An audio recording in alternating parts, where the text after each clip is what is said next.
Good morning, everyone. If we could take our seats, we're about 1 minute from blast off.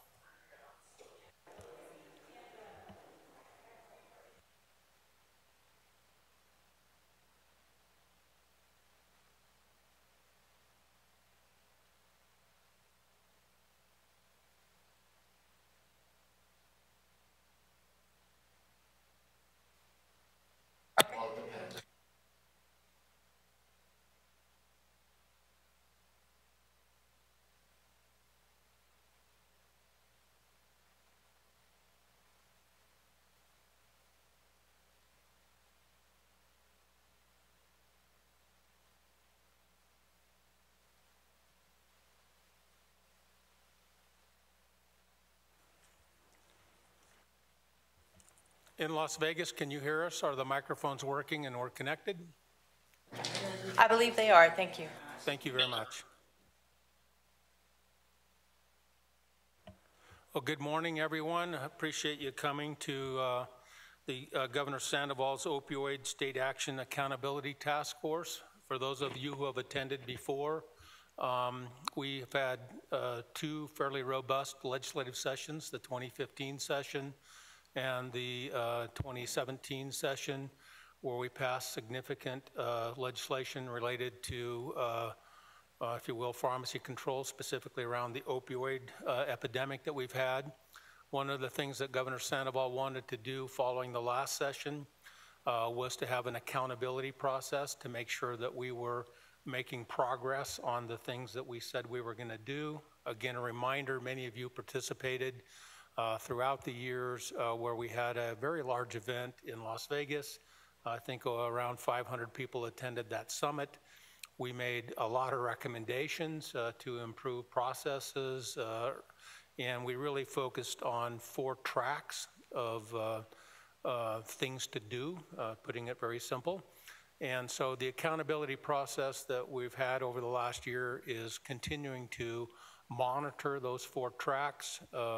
The process we go through each time we have an accountability committee meeting is to, again, hear progress we've made over the past 3 or 4 months, and then to learn from, if you will, the spokespersons or the chairs of those tracks about what's next to come. So again, thank you for coming. So before I do my opening remarks, I guess it's appropriate, where's Tani, to do a roll call and see which of the members of the committee are present.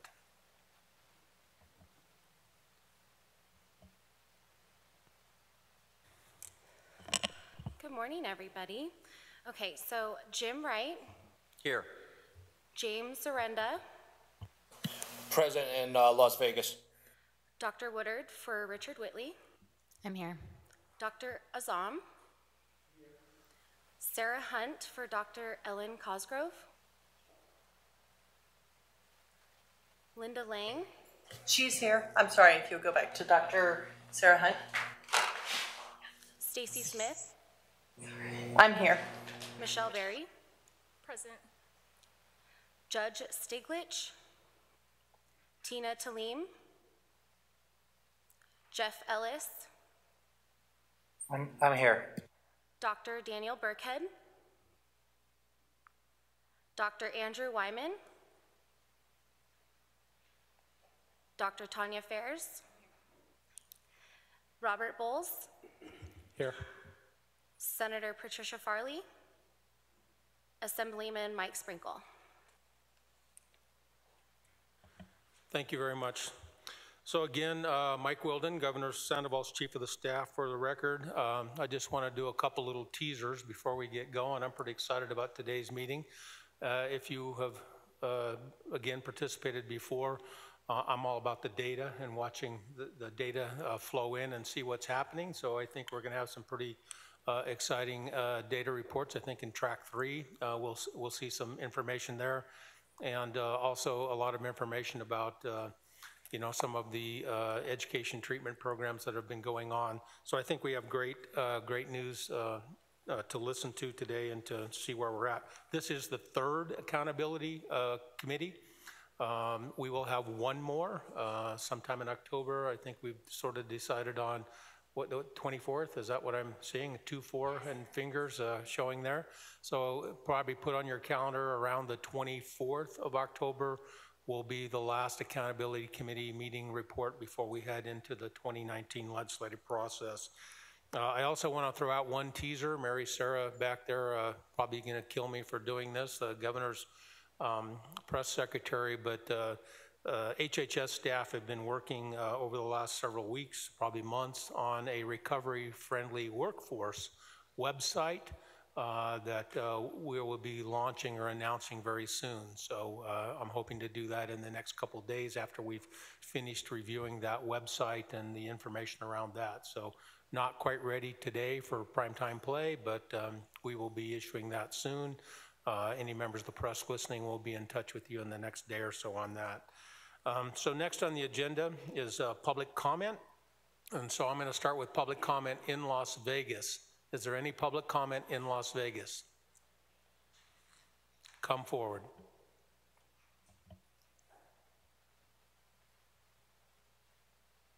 Okay.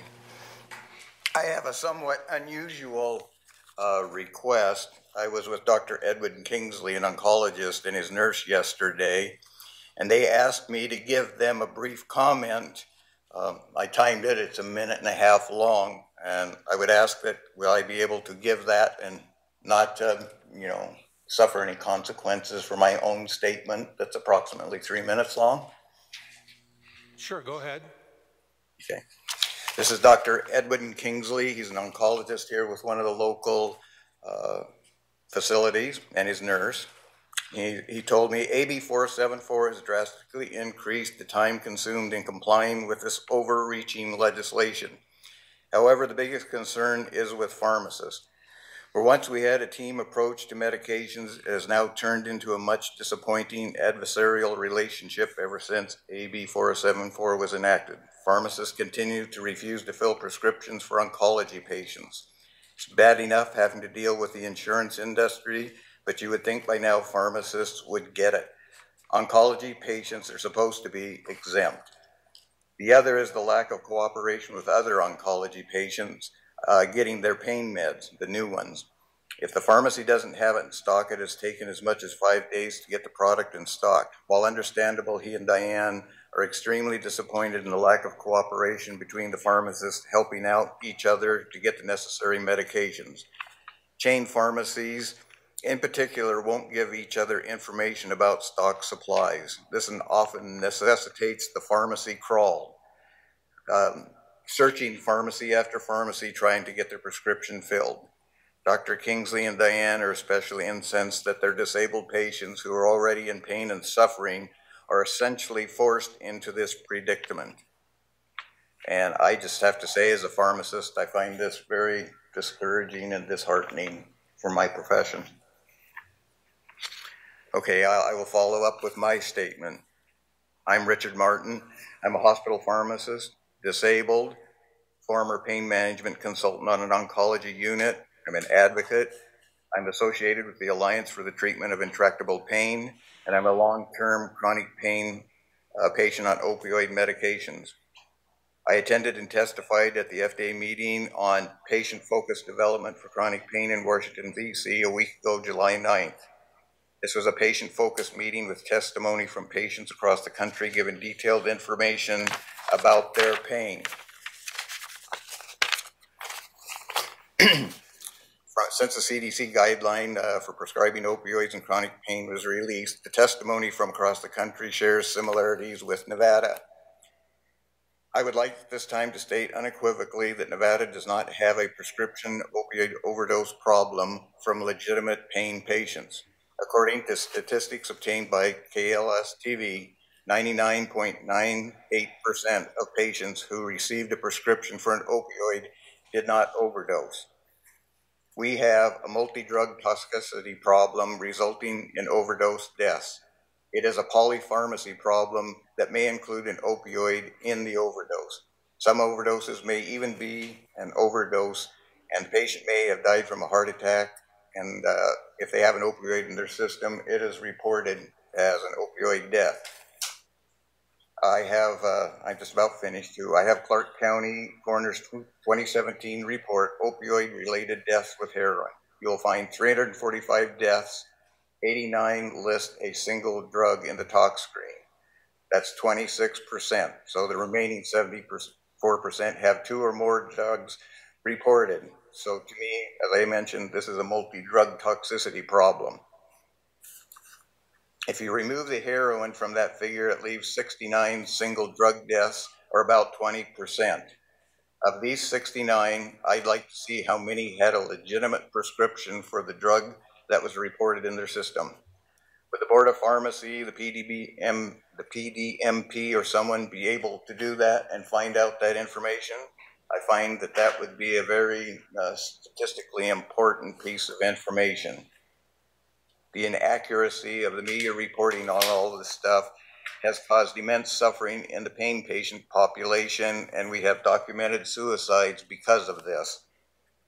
And I would say they are documented. They've been interviewed by Dr. Klein in North Carolina. What we have right now since 2011, prescriptions are down 29%. We have a heroin fentanyl crisis, not a prescription opioid crisis. This particular coroner's report is backed up by other coroner's reports across the country, and I have some of those also in my possession at home. Thank you for your time.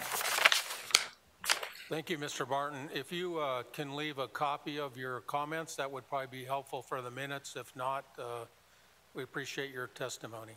Thank you. Any other public comment in Las Vegas? Seeing none, any public comment in Carson City? Okay, seeing none, we're going to move to the next item, item 4 in the agenda. Director Ed Heidig, I don't know if I'm pronouncing that correctly, is the new regional director. I was informed he's running a little late this morning, so we're going to pass over his presentation, and we will take it in between one of the other track reports when he arrives. So the next item is track 5, status report, item 5, status report on track 1, prescriber education and guidelines, the pharmacy board. Dave, yours when you're ready to go. Thank you, sir. Appreciate you allowing us to be here today. I do want to say, because you mentioned it in your opening comments, that this has been a 4-year work in progress. And I will comment, I've said it before, but I'll say it again, that we have a very robust relationship with the health department between particularly the Board of Pharmacy and the other boards. And we wouldn't have that without this meeting. So we enjoy the relationship, and they have tools that we don't have, and so it's great, and we're going to share some of the data today, of course.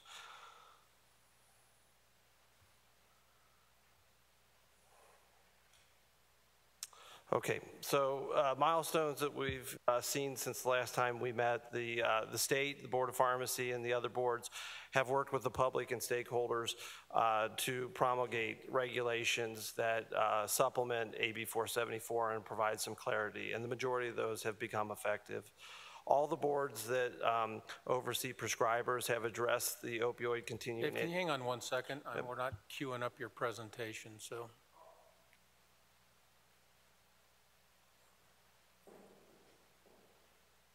Like for the, there we go. Okay, can you see it? Yeah,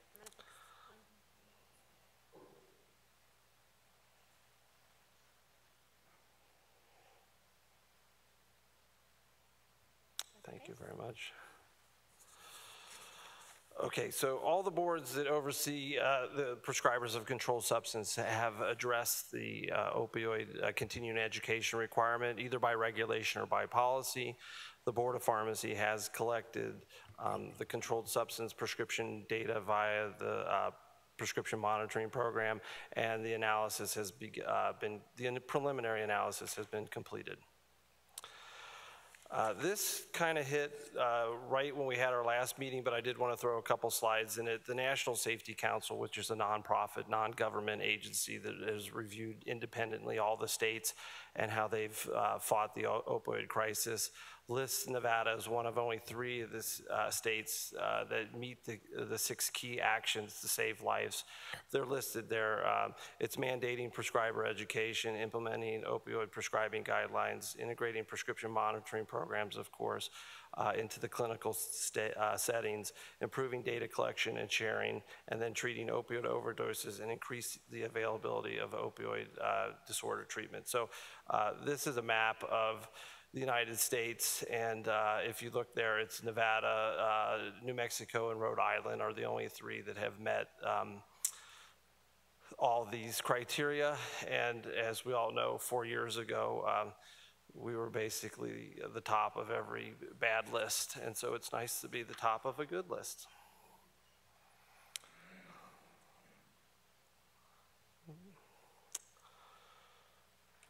Okay, so this is just a quick overview for anybody new. This is the prescription monitoring. So the Board of Pharmacy houses this data.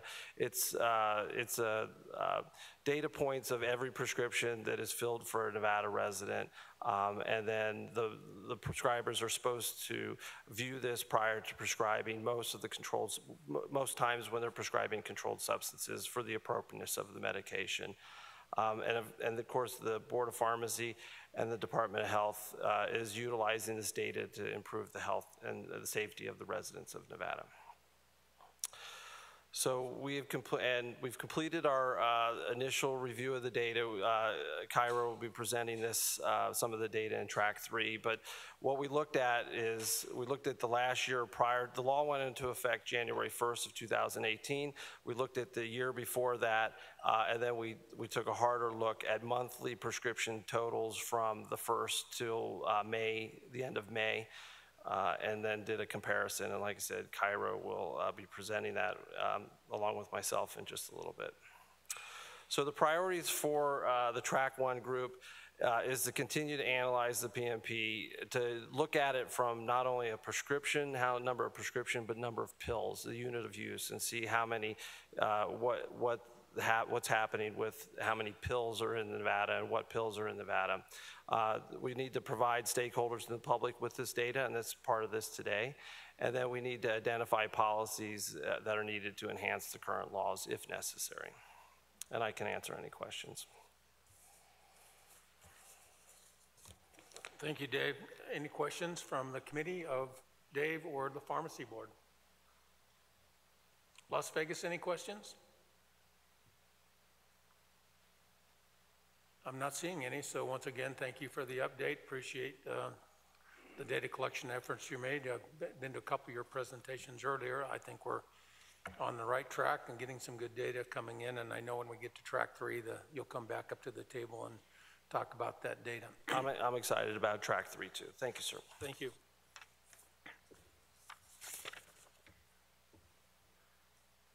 Go to item 6.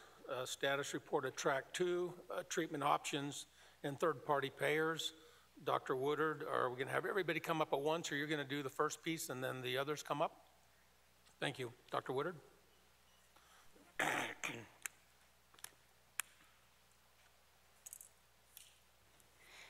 Good morning, and thank you for having me to provide an overview of some of the updates and progress that we've made within track 2. Treatment options and third-party payers. So some overview of milestones completed in the quarter between April and July of 2018. We have continued to work on the development of our integrated opioid treatment and recovery centers, as well as improving outreach and expansion of our mobile recovery outreach teams into emergency departments.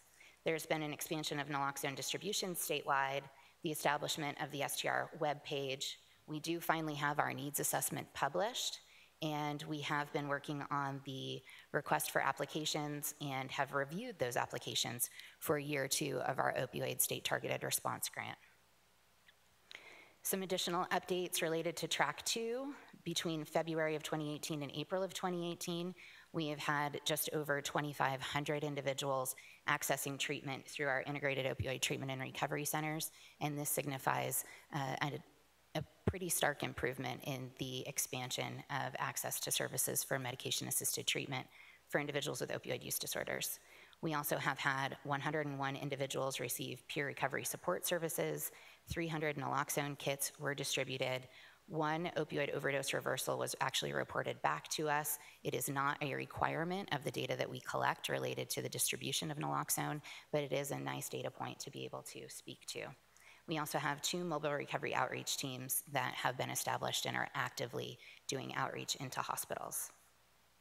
Related to naloxone distribution between May and June of 2018, the quantities of naloxone that have been distributed include 806 2-dose naloxone nasal kits through law enforcement. We've also had our integrated opioid treatment and recovery centers receive 500 new doses of the 2-dose naloxone nasal kits. We have 1 established community-based organization that is a distribution site, and that is Ridge House, which is in Reno, Nevada, and they have received 30 2-dose naloxone nasal kits. And we've had 3 prevention coalition trainings, and through those trainings, we've been able to distribute 95 2-dose naloxone kits. For our year 2 STR project expansion, we have identified the following categories as priorities. These include outpatient clinical treatment and recovery services, medication-assisted treatment expansion for our SAPTA certified providers, tribal treatment and recovery, criminal justice, community paramedicine, neonatal abstinence syndrome, recovery support services, and community preparedness planning. So for an overview of grants and spending, I believe I will have Michelle Berry also come up with me, and if Julia Peak is here, for her to come up as well.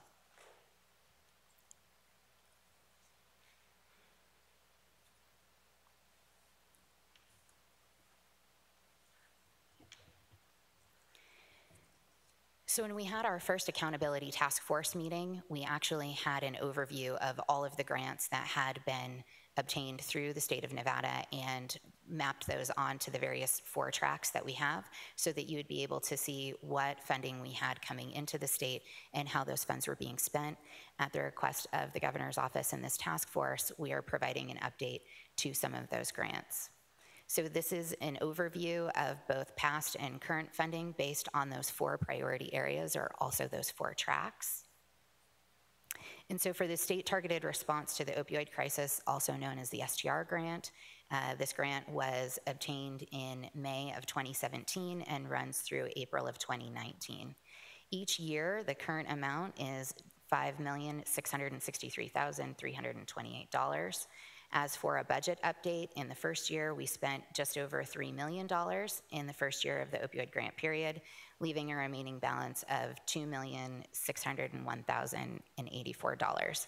We are using this money to propose a carryover of just over $2 million, with a remaining projection, meaning what we anticipate being spent down through June 31st as $573,000. We are submitting our carryover request to SAMSA. It is due the 31st of July, and it's ready to go.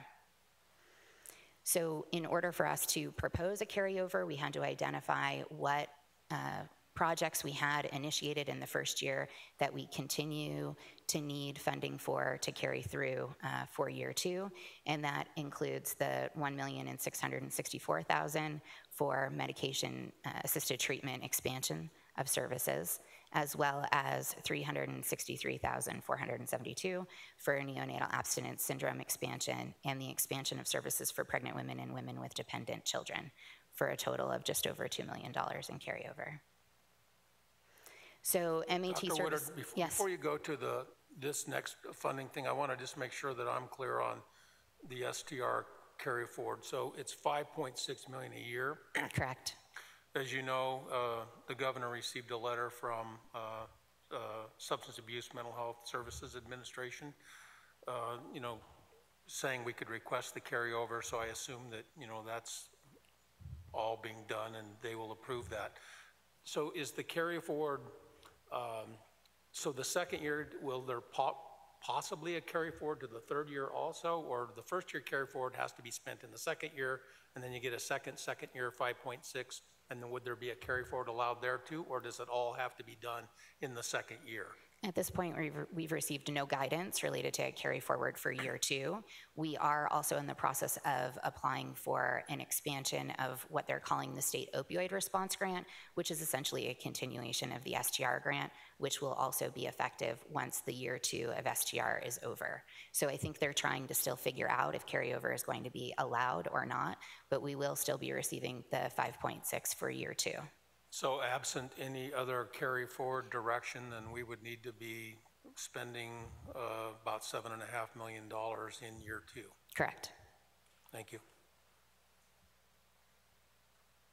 So for MET service expansion, we did put out a competitive RFA, and we have identified individual organizations to begin to have funding, and we're actually in contract negotiations with them currently.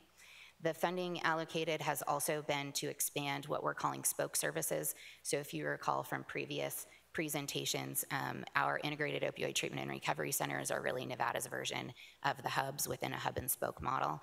Now that we have them established, we have actively been working with each of them to identify provider organizations as well as other projects in the community that they can begin to develop formal partnerships with to ensure that there is coordination of care. And this also requires them to participate where there are criminal justice activities for them to work actively with those criminal justice partners. We're also looking at expanding community paramedicine and really helping to support the establishment of those mobile recovery outreach teams, and then an expansion of residential and transitional housing services. The priorities that were set for year 2 of the funding really were based on the emerging priorities that came to our awareness as we were establishing relationships in those communities and the known needs that we have statewide. We also have the neonatal abstinence syndrome expansion and the expansion of services for pregnant women and women with dependent children. We have been able to use data to really guide us, to let us know that this is really a key priority and obviously a great intervention point for both moms and families as well as infants. So we will continue to fund the program through St. Rose or Dignity Health, and we are also looking to expand those services statewide and have already begun discussions with certain hospital systems to see if we can begin to help establish some of those programs. We're also working very closely with Julia Peak and her group on the Nevada Plan of Safe Care, which is now required through CARA, which was a federal legislative act. This really ensures that moms who access treatment during pregnancy and have demonstrated a willingness and ability to continue to access treatment postpartum are offered the opportunity, and thus hopefully limiting the amount of involvement of those families within the child welfare system. So I'm going to turn it over to Julia to speak about some of these other grants. Julia Peak for the minute. So most of these are updates from what I provided at the very first meeting we had. So this first one is the PFS funded through SAMSA, and this is the last year of that funding stream. And so it just identifies primarily a youth-based focus for these efforts, and they're closing out that right now. Going forward, the application they're putting forward is gonna focus on alcohol, meth, and marijuana. The PFS, another PFS, because we love acronyms that are the same, is from the CDC, and this one is really focused on prevention efforts. So you may have seen the governor recorded some previews for the CDC messaging campaign we've been pushing out. That was a primary focus of this. We're also working with the coalition partners to do primary prevention efforts. The bulk of this award is directed at data analysis. So Kyra Morgan is gonna come up in a few minutes and talk about the data that the team was able to put together, and that team is funded out of this funding stream. The next one we call the ESOS grant. This one is primarily working with coroners' offices, and it's looking at getting death data much more rapidly and completely.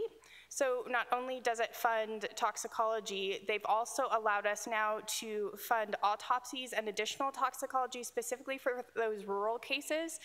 It's not unique to Nevada, but in many rural communities, they weren't sending bodies on to autopsy. They would just write that it was an overdose with no additional testing because it is very expensive. So our project officer did allow us to redirect some of these funds, so going forward we'll be able to support our rural counties and get a much better understanding of overdoses, specifically in those geographic areas. Sorry, one more thing with that one. No, you're totally fine. So also with the ESOS, we are working with the CDC, and we had some information published in their MMWR. And so they're pulling data directly from our syndromic surveillance, looking at overdoses at the federal level, and we work with them to validate that. So the CDC and we also get a better understanding of real-time data as that comes through the system. And going on, we've covered this one in the past as well, so just an update on this one. We did accept this fiscal year the Attorney General's Volkswagen settlement money, and so that's primarily going to the coalitions to really complement the efforts that have been occurring related to the SAMSA PFS, and also as we change topic areas, this funding stream will allow the opioid and youth efforts to continue further. So what we're looking at as next steps, specifically for the funding, due this 30th, Nevada is going to be getting $2.55 million additional dollars. The average award for states is $200,000, and so we've confirmed several times that Nevada is getting $2.55 million, and we are. So some of the projects that we're writing into this, we're going to get working with Dave and the PDMP to get their system onboarded through the HIE, ideally, so that hospitals through their EHR would see that PDMP data and not have to go to an external website. So we appreciate the partnership from the PDMP and the HIE on that project. We're also trying to purchase devices such as TrueNarc for law enforcement, so we're working with our federal partners to make sure we can purchase that for our local law enforcement. And we have a few other projects. Challenge with this award, it has to be spent in 12 months. It truly is an emergency response 12-month project. So some of these projects I mentioned are very big dollar projects, so this funding stream is really appropriate and helpful for those. We continue on a regular basis to look at all the funding streams and figure out if there's gaps or issues with spending and how we can complement each of the other projects. So we're going to continue to do that and also look at sustainability of the funds as these start to wean off depending on what our federal partners choose to do. And our contact information should you need it. Michelle, are you going to add comment or you're for moral support, huh? No, Dr. Woodard invited me here in case you had more questions regarding the budget. Okay, good. I don't know if there's questions from the committee. I just have one. I think we've done the math on this before, and I know the governor's interested in this when he speaks publicly, but if I run through the various grants we've got, I think we're nearing or slightly in excess of $20 million in grants that have been obtained over the last year and will be spent, last year and a half probably, and will be spent over about a 3-year period if I'm calculating things correctly. So is that a fair statement to make? I think it's roughly $20 million in all these grants that we've talked about. That sounds about accurate, especially with the infusion of another 2.3 million, I think you said. And then, of course, we have that state opioid response grant that we'll be applying for. It's another formula grant, and that's just over 7 million. Right. So a significant amount of resources being infused to help combat the crisis. So thank you. Before we shift to the second part, are there questions from committee members? Is this the way I do it? Yes, okay. Andrew Wyman. This may not seem appropriate, but since I haven't been at any of the meetings, don't know the background, and I'm listening in for the first time.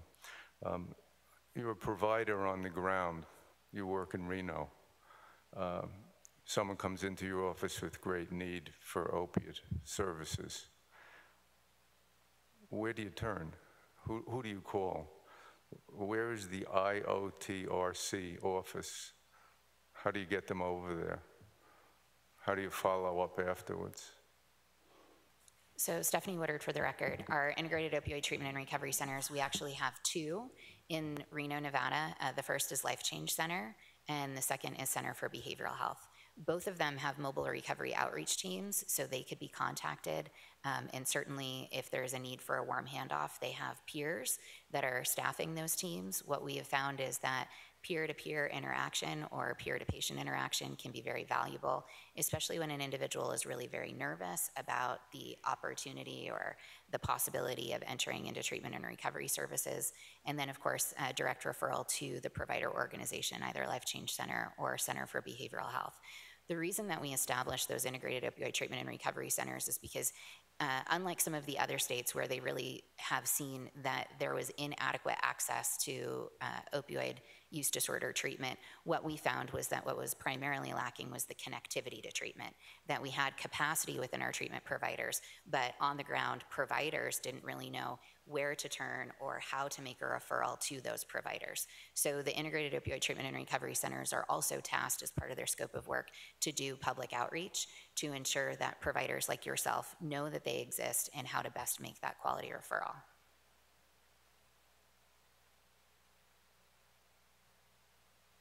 Dr. Woodard, is that information on the Health Division or website, those contacts? Yes, it's also on our STR website. Any other questions for Dr. Woodard or Julia or Michelle? Linda Lang for the record. This is a lot of money, which is really exciting for the state of Nevada. My question is, do we have any wiggle room or flexibility to include mental health services in any of the pots of funding that you've went over as they co-occur, and it is an emerging new epidemic, I guess you'd say, or continued epidemic in our state? Can we leverage any of those dollars to fill that gap in our state? So I can speak specifically around the opioid STR. Individuals who access services that are funded through the opioid STR grant must have a diagnosis of an opioid use disorder. That does not say that they can't also have a mental health diagnosis, and in fact, many do. That's one of the reasons for our integrated opioid treatment and recovery centers are required to have access to psychiatry, so that for individuals who are presenting with co-occurring disorders, they can access adequate treatment. Thank you. Julia Peak for the record. I would just add, Linda, we work together often, but one of the things that we look at, the initial intent of the purchase has to be for opioids. So one of the things we're looking at for that 2.55, that new grant, is one of the things is to develop a text messaging system where you could get information out quickly to the public and they can choose to get that messaging. The initial intent is to look at like opioid bad batch information, but once you get people enrolled in a system like that, if there was another 1 October event or something and you had to push resources out through that modality, that's totally fine. Where can you get mental health services? That's a modality to do it. It happened to be purchased with the opioid money for the initial purpose, but now it has so many more greater effects. So we look at that often. What could this purchase, but then has ongoing public health benefits? Then we'll just capitalize on that as we go forward. Thank you. Does that answer your question? Yes. Dr. Azam? Aizan Azam for the record. Just I want to ask about the overdose crisis cooperative agreement, this 2,515,000. It's really extremely large. Are the CDC centers are rewarding our success, or what is the reason? It's because it's for the first time I see this great discrepancy that the average is way lower than what Nevada was ordered, and probably that is a great thing. Julia Peak for the record. So we actually did ask that question and say maybe we're misunderstanding and the comma's in the wrong spot. And they said, no, absolutely, Nevada is going to be getting this amount, but they didn't say specifically because you're doing amazing or you're doing very poorly. We tried to get more information, but as Dave had presented, we're one of only 2 states nationally that's getting that recognition, and a lot of states are calling us either for legislation and policy issues or outreach and intervention issues. So I'm guessing that they're probably, I'm going to say they're rewarding good behavior, but they've not specifically said that. Any more questions for this group? Las Vegas? Yes, I have a question. This is Sarah Hunt. Great presentation as always. I do have a couple questions. One on the MAT outreach.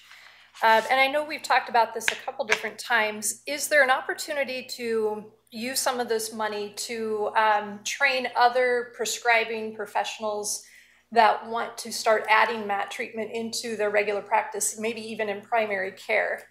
Is there a mechanism for doing that And then I have a second question. Sure. So Stephanie Woodard for the record. Thank you for the question, Dr. Hunt.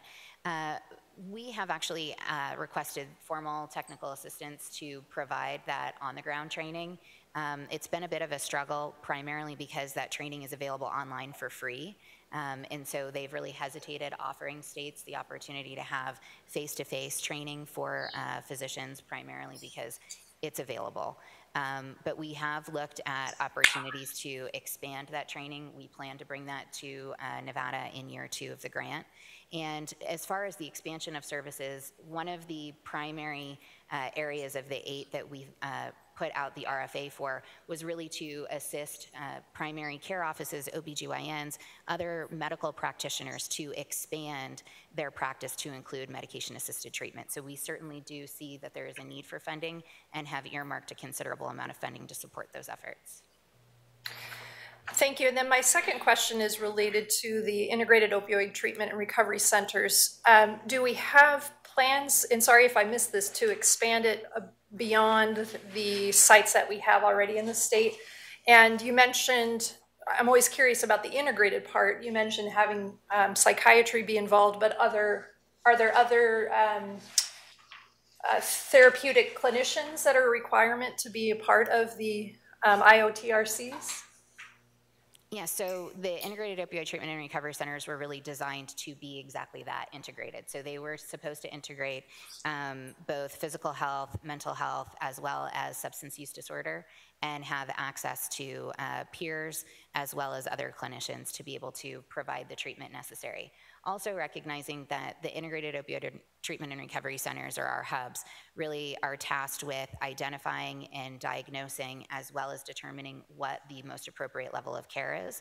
So ensuring that they have formal care coordination agreements with both higher and lower levels of care, and have the opportunity to stabilize individuals and then make sure that those individuals can then be treated by community providers in office-based opioid treatment settings.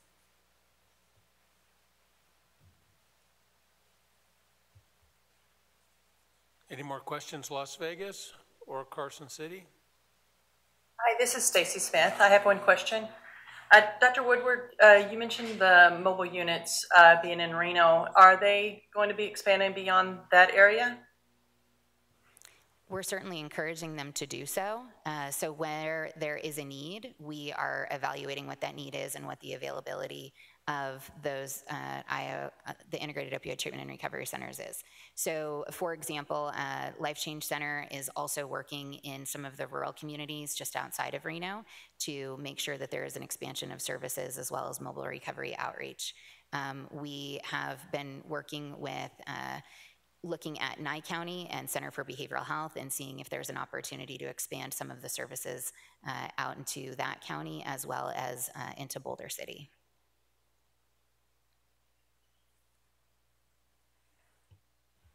Follow-up, more questions?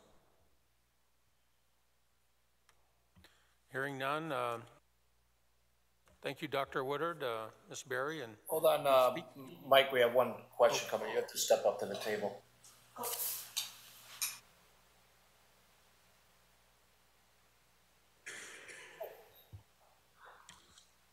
Hi, I'm Sandy. I'm an RN, but I'm also a patient. I have lupus and MS, and I was told that there were no longer going to be medication for us, and that's what bothers me because I've been in a wheelchair for 6 years, and the methadone did help me be able to get up and do my, routines and everything. I'm just trying to find out what are they going to do for those people that still in need of the medicine.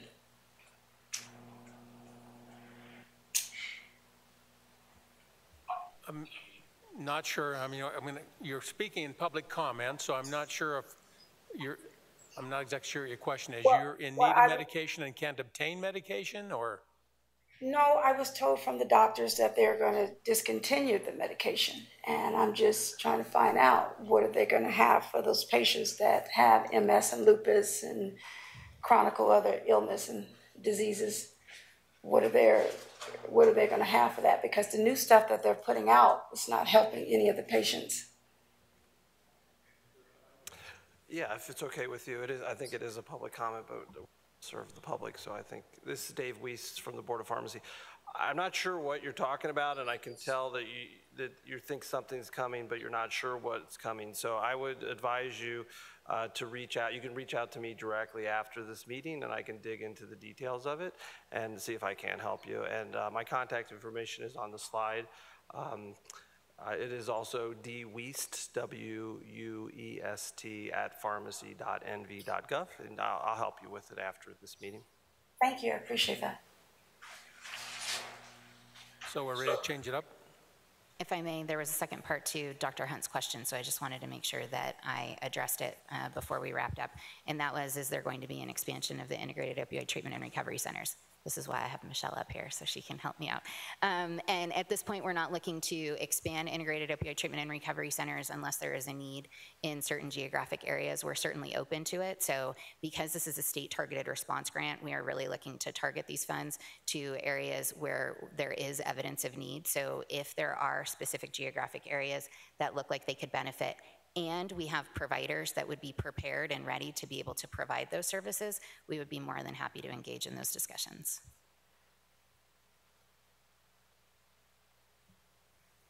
Thank you.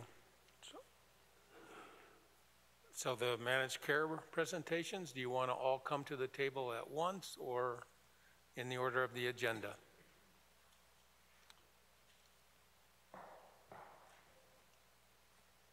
So come on forward and introduce yourselves.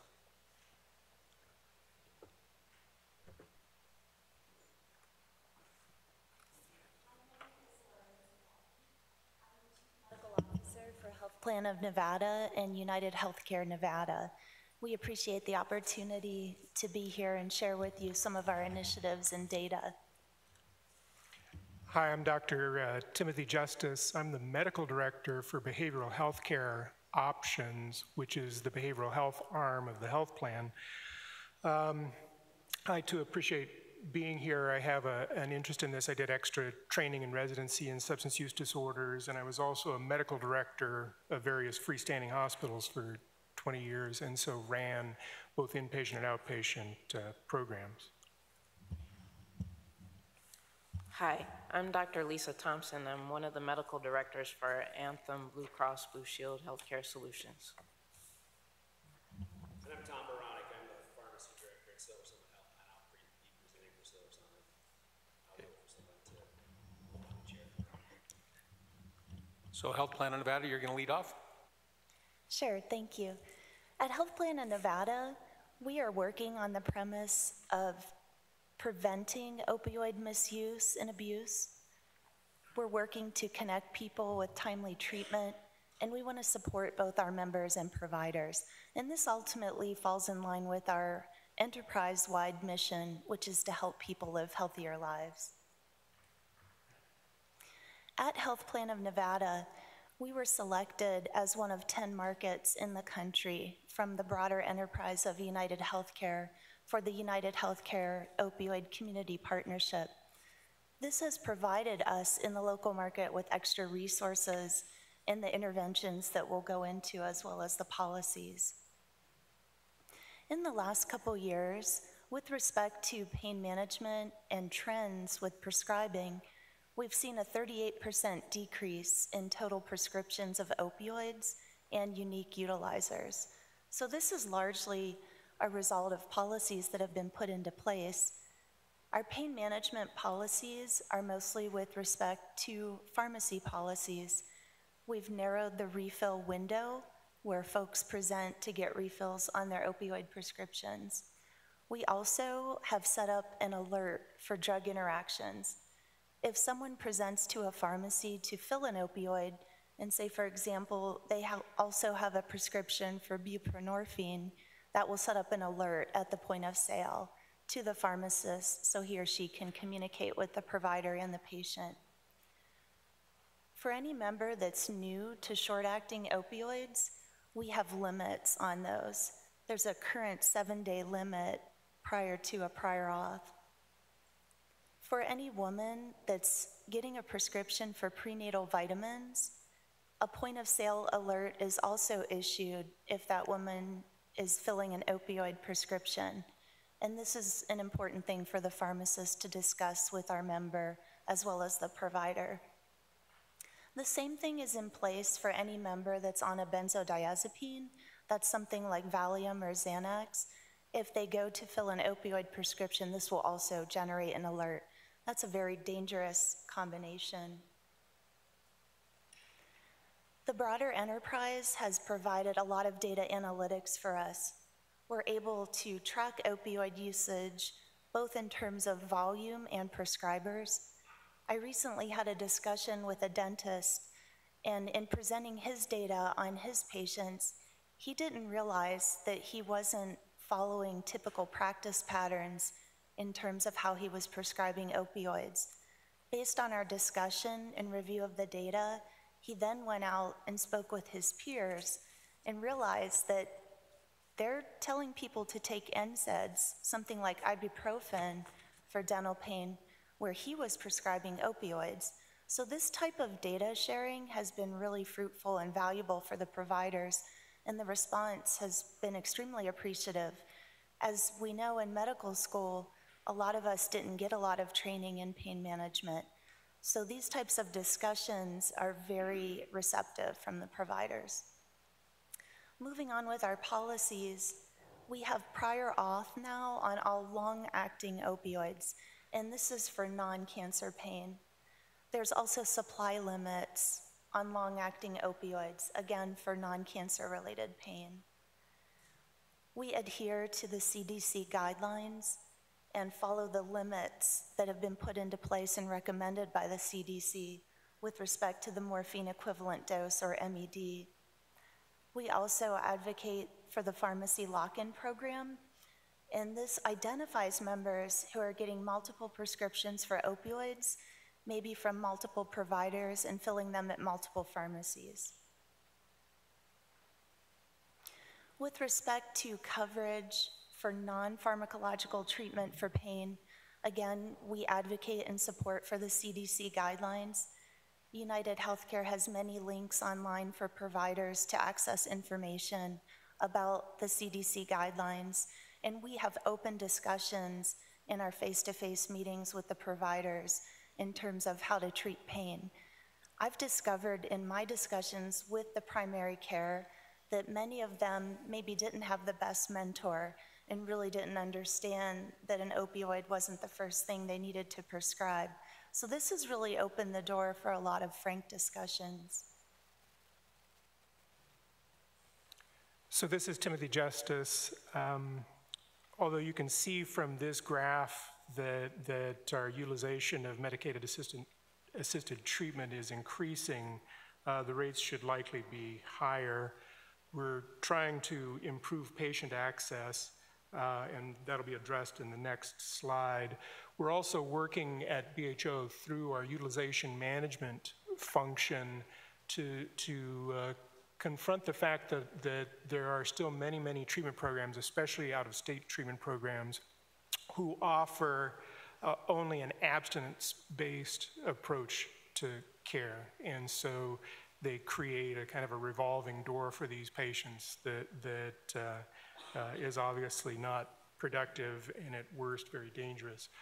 So we try to confront that. Whoops. There. So we're encouraging MAT use through, as has been mentioned, changes to the pharmacy benefit. BHO also does member and provider education. One very important thing, we have a large capitated partner who's responsible for the care of probably most of these potential members with OUDs. And we've worked together with them to make sure that they have sufficient access so that anybody in that group who is looking for MAT can accept it or can access it when they need it. The other thing that we've created down toward the bottom of the slide, you see stat line. The BHO stat line is a dedicated phone number that we give out to the primary care provider network It's a live answer line that allows them to get patients access to whatever substance use disorder treatment or mental health treatment they need. We, for the appropriate patient, have access to that day appointments or next day appointments. We can also get them access to higher levels of care if that's what the situation calls for. The co-prescribing of naloxone, again, these numbers are improving, but likely still very low for what they should be. The health plan has been reaching out to the network physicians, reminding them of the AMA guide that was put out addressing co-prescribing. BHO has similarly reached out to the mental health prescribers to emphasize the AMA guide, but we're also reaching out to the rest of the mental health professionals, understanding that many of them are either seeing patients that have an opioid use disorder, or they're seeing patients whose family member or loved one has an opioid use disorder. And the idea is to tell them, for the appropriate patient, that they should be encouraging a conversation between that patient and his or her primary care doctor or mental health prescriber. As mentioned earlier, neonatal abstinence syndrome is a major focus for us. The most recent large-scale data we have is from the CDC, when a study was published in 2016, citing information from 2013, where it was said 6 in 1,000 babies were born with NAS. This had tripled since 1999. In 2013, that rate in Nevada was 4.8. In our data at Health Plan of Nevada, we've discovered that our NICU bed days, our neonatal ICU bed days, basically a little over 18% are related to babies and opioids. So our goal is to reduce that number. We have a variety of focus on this initiative. We have sent letters out to providers that were known to prescribe opioids to pregnant women who later delivered a baby with NAS, just to raise awareness in the community. In one of my discussions with an OBGYN provider, he had no idea, as the pregnancy has gone on, that some women were chronically on opioids. So he made a specific change in his practice pattern to perform periodic screenings. We're currently working with 2 large OB groups to implement that universal screening. We contracted with High Risk Pregnancy Center in efforts to lower NAS symptoms. There's also a pilot project that the health plan and BHO are working on together with one high-risk OB group. They have OBs who are already certified for buprenorphine. The idea is to provide integrated services so that the woman can access the substance treatment, the prenatal care, and then screening, so that if she has a co-occurring mental health condition, all of those things can be treated at once. With the coordination of care, we hope to be able to wean these women down to the absolute minimum amount of the medication that's required for them. And if women have the appropriate psychosocial supports, we'd actually like to wean them all the way off of the medicine. And obviously in doing that, we hope to decrease both the frequency and the severity of neonatal abstinence. Another effort that we've made for NAS is with respect to our case management program. In United Healthcare, we've employed a whole person-centered care model. And what this entails is integrating the behavioral with the medical. So our team of high-risk OB case managers will partner with Dr. Justice's team of behavioral case managers to pool resources and best figure out how to reach these members in ways that are meaningful for them. We are also partnering with the Dignity Health System. It was mentioned earlier that they're the recipient of a grant for a project called Empowered. So we've been in talks with Dr. Nagar at Dignity, and we're connecting her and her team with the resources on our side. We recently had a kickoff meeting to try and launch a Nevada Perinatal Quality Collaborative. These types of collaboratives have been successful in other states. One of the main identified needs in Nevada was for the reduction of NAS. So we're moving onward to try and get this collaborative off the ground with one of our key providers.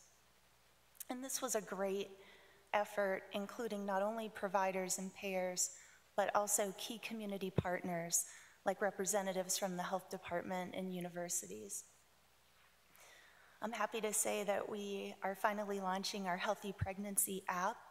We're targeting that for Q3 this year, and part of the information in the app will be with respect to high-risk meds such as opioids in pregnancy. So obviously, with the opioid crisis, a multi-layered issue, we've employed multiple strategies to try and tackle it from a variety of angles. We're working with our physician partners to help them employ best practice. We're identifying overutilizers through our data and analytics. We are working on the angle of neonatal abstinence syndrome. We're promoting naloxone prescribing, and we're also finding ways to get the right members to medication-assisted treatment. We're fortunate to work with the largest multi-specialty group in Nevada, Southwest Medical, and we've been able to do some unique things with them. We've actually put some behavioral health therapists in the clinics, and the primary care providers have direct access to these counselors.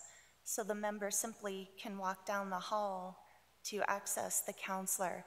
And we've received amazing feedback from the providers, and it's been a really good experience for the members as well.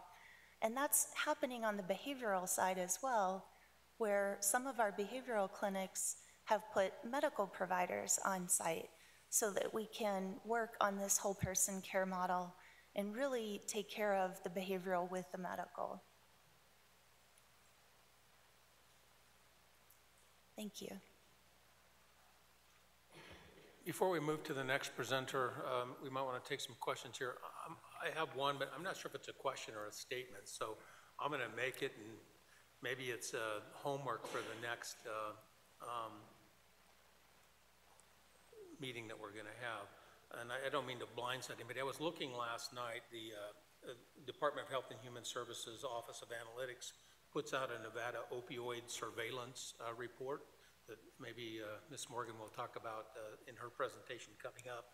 But one of the things that I love hearing all the things that the insurers are doing and HMOs are doing and everybody's doing to, if you will, bend the curve. But the one thing that continues to, I guess, concern me is the rate of ER visits and the rate of hospitalizations. I mean, we've bent the curve, I think, on, we'll hear it, on pills and prescribing. We've started to bend the curve on the death or mortality rate. But if you look at the statistics over the last, from 2010 to 2017, if I look at the data, the ER visits, or whatever you want to call them, opioid-related emergency department encounters, and opioid-related inpatient hospital admissions just continue to grow. I mean, we've bent the curve a little bit in the last 2 years, probably related to many of these initiatives. But I'm wondering if you have thoughts on that, because they're kind of scary statistics. I mean, ER 2010, almost 3,000. ER this last year, 7,100. Hospital admissions, almost 4,400 in 2010, and 8,600 in. So I mean, I hear, you know, that we don't have a crisis. We do have a crisis, but really double the amount of people are visiting ERs and hospitals in a 7-8 year period. And I know HPN is a huge player in the market. Southwest Medical Associates, you're a huge Medicaid contractor through the managed care organization. So Again, I don't know if there's a question in there. I guess some thoughts or some next steps, or maybe we think about that for the next accountability meeting. But it just seems to me like we're not yet bending the curve on doing stuff in front of the ER encounters yet. So I don't know. Thoughts, comments, or you can say, we'll look into that and get back to you in a quarter. Laureen Tibaldi.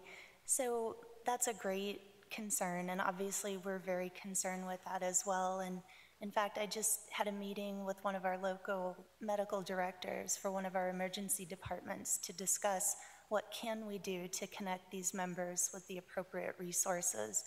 And I've learned that on the emergency physician side, they've put into place different initiatives and protocols to reduce their inappropriate prescribing. So I think that members will realize that they're not necessarily going to show up in an emergency department and receive their choice drug of possible abuse. So I think that just open discussions and bringing this into the open has really helped a lot, and I think we're going to get more traction on that.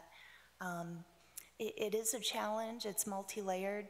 One of the initiatives we put into place at the end of 2017 was a mobile urgent care type service. So we're circulating that information and socializing it to our Medicaid members that if they have a need and they're within a certain geographic radius and time frame, they can access this mobile service. And this service does not prescribe opioids, so they will use either non-pharmacologic or non-opioid treatments for pain-related conditions. We've also, under our whole person care model, employed a lot more integration and interdisciplinary rounds with our case managers. So for example, yesterday, I was alerted to a readmission, a member that had been admitted 27 times since 2017. And this unfortunate gentleman is addicted to meth. He's also a diabetic. So from our side, we have our case management team, our community health worker, Dr. Justice and his team went out in the field to meet with him and called his father, who happened to be visiting relatives in Arizona, called his brother, who's out of state, to really bring all the stakeholders together to get the best plan for this man. So our data analytics have really brought these members to the forefront for us. So we're hoping through these targeted interventions that we can better address their needs and pool our resources to place them in the right setting. This is Timothy Justice again. To go along with what she was saying on the behavioral health side, I think we've done a better job of making use of case management and then identifying high utilizers to see in each case how we can intervene to try to decrease the utilization, which then translates into hopefully keeping the person more well and out of the ER. But you're right, it's a complicated question because it depends on how they're winding up in the ER. Are they going there to seek opioids? We have a population that does that. Or are they winding up in the ER because they came to some sort of physical harm because of their misuse of drugs? And so we're working with the health plan to try to identify what group they fall into and to intervene how we can. We've also opened a resource center in the community where our members can escape the heat. They can even do a load of laundry, somewhere they can hang out, get a meal. So that's been a pilot project for us. Right, through the behavioral health. So also trying to provide alternatives to the ER for the people who are going to the ER simply because they're desperate and don't know where else to go, making sure that they know where they can go. Thank you. Any other comments for the Health Plan of Nevada folks, or we'll move to the next presenter, Anthem? Any questions from the committee, north or south? Yes, I do have a question. This is Sarah Hunt. So I want to offer some words of praise for offering the integrated model of care that you're doing. And I think that if you track that long enough and integrate it enough that you may see then the numbers on the ER side start to change a bit as well. A couple questions. Number one, you mentioned the coverage of non-pharmacological options. So what exactly do you cover at this point for your consumers? This is Lorraine Tabaldi. So our policies follow evidence-based guidelines. Currently, we cover a variety of non-pharmacologic treatments like cognitive behavioral therapy and also physical therapy. We follow the state regulatory guidelines as well as the United Healthcare policies in general. If you're looking for something more specific, you can call me. My contact info is in the slides, and I can provide some more specifics about that as well. Thank you. And this will, and I'll probably have the same question for your other colleagues. They're doing the MCO presentations about non-pharmacological coverage. The other question I'm going to have for all of you, probably at the same time on a floor below us, the Legislative Healthcare Committee is meeting, and they're talking about network adequacy. And so when you mention provider access, we know on the mental health side of things that some licensed mental health professionals across disciplines are being told panels are full. Yet we know we're in a mental health professional shortage area. So I'm just curious, for all of the companies that are presenting today, what thoughts you have about network adequacy and what you do to address that issue. This is Timothy Justice again. If a provider in an area is getting a message that the provider network is full, it may very well be that mostly our capitated partners would have sufficient access in that area. You know, a part of what we try to do through that group is to have a core group of providers that we do a lot of work with, because then it's easier if we come up with ideas or things we're really trying to encourage the providers to do. We're not talking to a provider who maybe sees one of our members every second blue moon. We're talking to people that have a big volume, and so we just find that the effectiveness of those efforts is improved.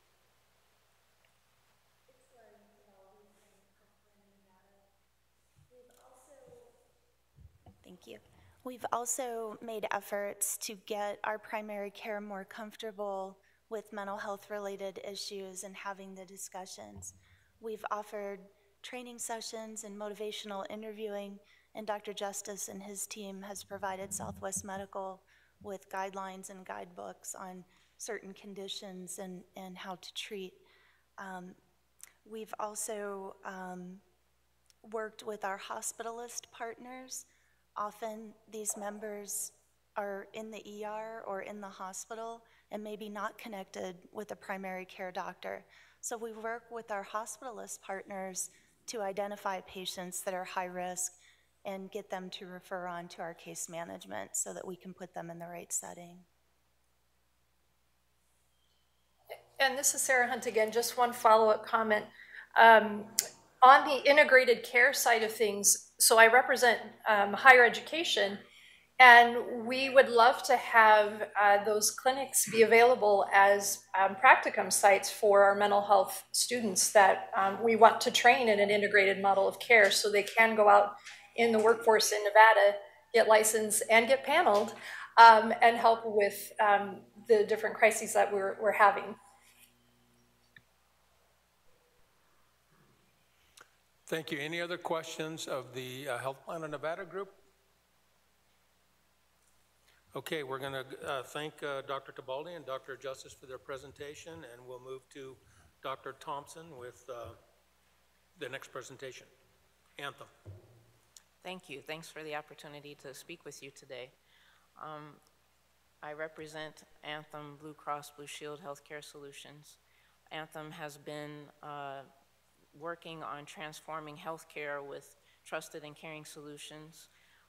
The corporation serves more than 40 million people across the nation, and in Nevada, Anthem Blue Cross and Blue Shield has been serving the state for nearly 50 years. We were previously a mayor group, but with our current health plan and our current care delivery system, we serve more than 234,000 members in government-sponsored health benefit programs, including Medicaid and Medicare. Can I stop you right there? Can we get the presentation linked up, or hang on just a second? I'm the technical difficulties guy here. Okay. Let him catch up with you. There you go. Okay, excellent. So among our focused initiatives for providing healthcare solutions are the opiate accountability initiatives, which are closely aligned with the Center for Disease Control regulations, the CDC regulations, as well as with the objectives of the task force. The first prong of our strategies for addressing the opiate crisis is our pharmacy program, which includes the recommendations from the CDC to limit the amount of short-acting opiates that are prescribed, as well as requiring prior authorization for long-acting opiates. In addition to this, we monitor our providers closely and engage them and provide education when we are seeing red flags of overprescribing, prescribing opiates after members have received a prescription for a medically assisted treatment, such as Suboxone. Multiple prescribers, multiple pharmacies, multiple opiates, all of those are red flags for us to engage with the providers to make sure that they're aware that this is happening and try to redirect to consider non-opiate alternatives. In addition to this, we're engaged in trying to empower our primary care providers to provide the medically assisted treatment necessary. One of our goals was to dramatically reduce our prescription of opiates and our utilization of opiates. And we started this strategy back in 2016. And as a result, we've seen at least a 27% reduction in our opiate utilization. And as you can see from this graph, when we targeted hydrocodone, especially last year, we really saw a huge drop-off in the utilization of opiates. Hydrocodone used to be one of our top 10 utilized drugs, and it's now not even in the top 20. We also have made efforts to increase our utilization of medically assisted treatments, and there has been at least a 28% increase since we implemented that strategy. We've also seen a threefold increase in naloxone utilization. We also have tried to come up with solutions for the neonatal abstinence syndrome issue. It's very difficult to put accurate numbers to what the prevalence of this problem is in our membership. This is because a lot of moms who have this problem are not getting prenatal care or getting very limited prenatal care. They are also not reporting always when they're utilizing illicit or even prescription narcotics. So it's hard for us to make an impact until after the fact because we don't have that information up front. We were able to identify 96 members we cared for last year who had multiple claims related to neonatal abstinence syndrome. And 13 members were part of a case management program that targets moms with substance use disorder specifically. We actually have two unique programs for this problem, and the first is the case management program, where our OB case managers are continuously monitoring prescription claims And when they identify members who could utilize our assistance with this problem, they engage and try to get the member to proactively get the help that they need throughout their pregnancy. Another unique program we have is a collaboration with WellCare and Renown's Pregnancy Center in Reno. Through this program, moms who have substance use disorder or who are using illicit drugs are assigned to an addiction specialist as well as to an obstetrician. And this team of providers gives them the support that they need throughout their pregnancy, their delivery, and continuing on into the postpartum period. We have several innovative initiatives targeted to substance use disorder. One of these is a lock-in list where we identify members who are high utilizers of opiates or who may have other red flags, such as using multiple pharmacies, getting prescriptions from multiple providers. And the lock-in list basically restricts them to the use of one pharmacy and one provider. And with this, we're able to closely monitor their utilization. We also participate in a partial hospitalization program, or PHP/intensive outpatient program, or IOP. This is basically having case managers meet with members who are in the hospital setting and getting buy-in from them to pursue the continuous care that they will need once they're discharged. This is one way that we are targeting the question that you brought up about the frequent readmissions to the hospital and frequent utilization of the ER. We find that if we can engage with members when they're in the hospital, we can prevent some of those reoccurring admissions and recurring visits to the emergency department. By getting buy-in while the member is in the hospital, we can get around some of the barriers and the delays that keep these members from getting the continuity of care that they need once they leave. Another of our initiatives is the WellCare Intensive Outpatient Program, which is another IOP, or Intensive Outpatient Program.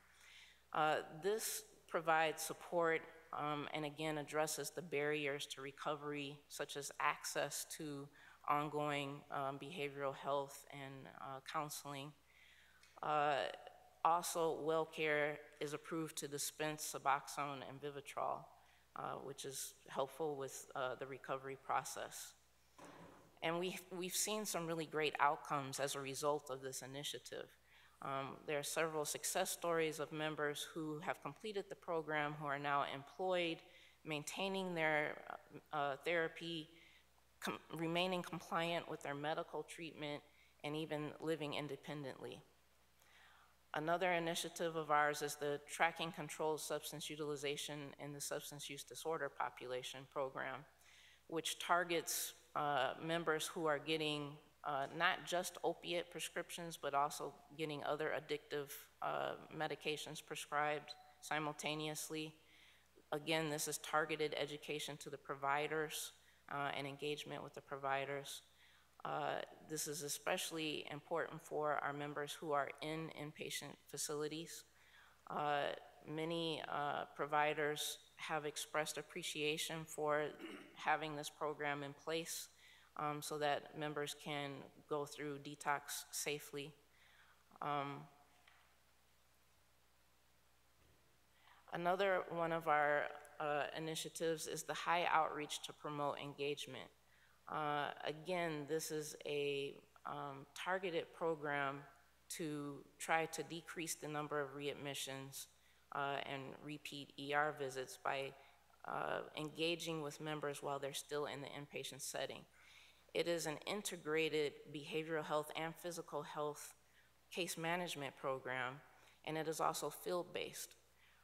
So the members are engaged while they're in the inpatient setting, and then once they leave those facilities, they continue to get connection with our case managers in the field, as well as telephonic support.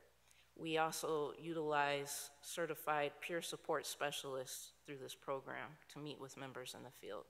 This is a new program that just launched in May. We're very hopeful because we're already seeing some very promising outcomes. Another of our initiatives is the Nevada Recovery Coach.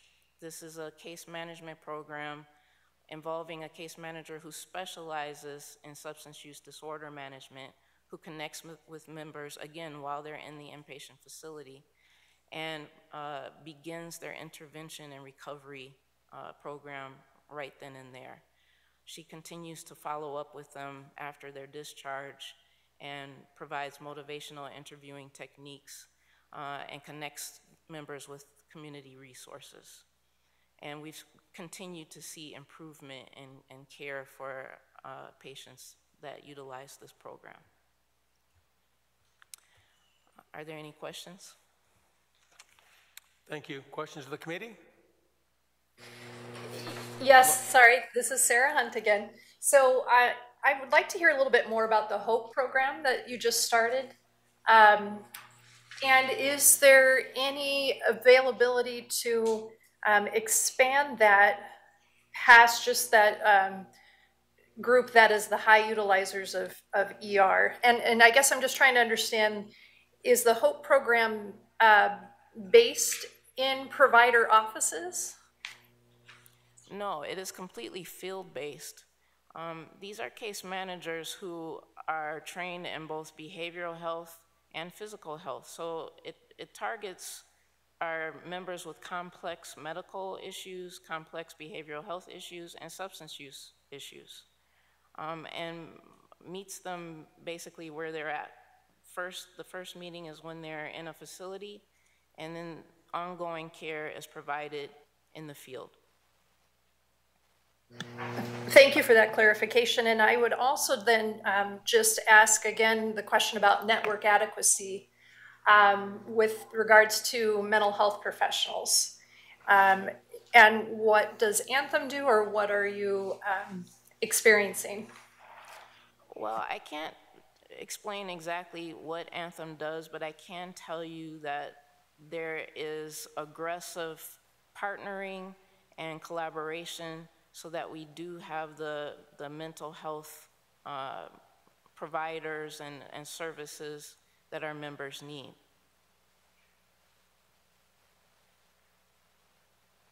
I'm not aware of any difficulty with having an adequate network in that regard. Well, there's probably some testimony going on right now in the Legislative Healthcare Committee about that, and I know that there were comments going to be provided from different professional organizations about that. So, for example, the Nevada Psychological Association is presenting results of their survey on psychologists that are having difficulty with getting paneled. So that information is out there and it's being shared publicly. Okay. Dr. Woodard? And just to follow up on Dr. Hunt's question earlier, can you speak a little bit about what treatments are currently covered for the non-pharmacological treatments for pain? Those would be the anti-inflammatory medications, physical therapy, and cognitive behavioral therapy.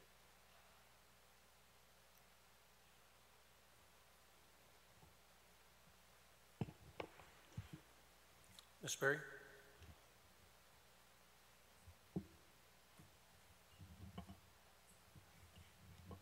That one? Okay. For the HOPE program and your Nevada Recovery Coach, is that something that's happening statewide, or are you piloting that in one particular community in the state so far? That is available for all of the members that we care for statewide. We have had a little bit of problem with staffing in the north for the HOPE program, but that is something that they are actively recruiting and training staff people for. But in the south, it is up and running and very robust. Great, thank you.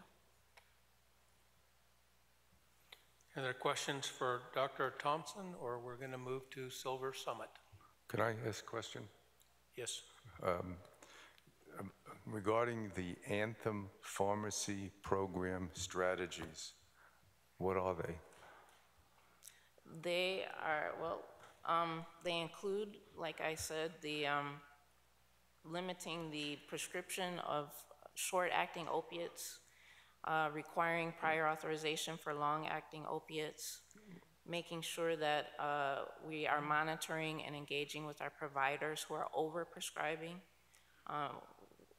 which includes any members who are getting prescriptions from more than one prescriber, using multiple pharmacies, getting more than 3 opiate prescriptions, as well as making sure that we remove any barriers to providing medically assisted treatments. So let me just follow up to see if I understand this. You find physicians who overprescribe? Yes. What do you do? They get outreach from our pharmacy team, and that member would also be engaged in our lock-in program and continued monitoring. And there is provider education through our pharmacy team. And are you able to measure the success of that effort?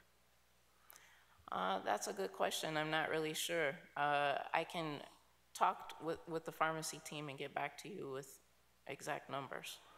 Now, I raise that issue because one of the things that I'm familiar with, where I practiced for 40 years in the state of California, is that you can identify physicians who overprescribe, but getting them to change those habits can be very difficult, particularly if they don't have, shall we say, medical oversight from the medical community itself, from the agencies and organizations that are reputedly responsible for making sure physicians prescribe accurately.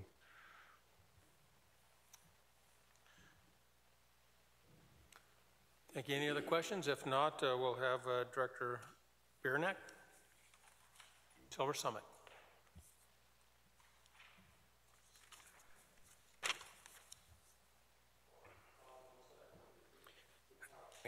To come up. Okay.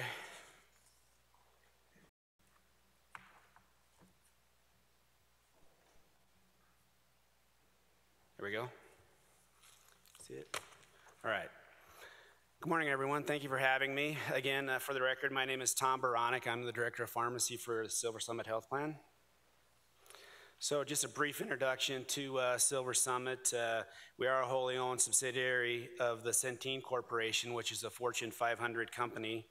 The company is committed to improving the health of the community it serves, one individual at a time. We are here to treat the whole person by breaking down barriers to accessing care, walking members through their benefits, and connecting them to the resources that they need. So we launched the Silver Summit in July of last year, so we've been here just a little over a year.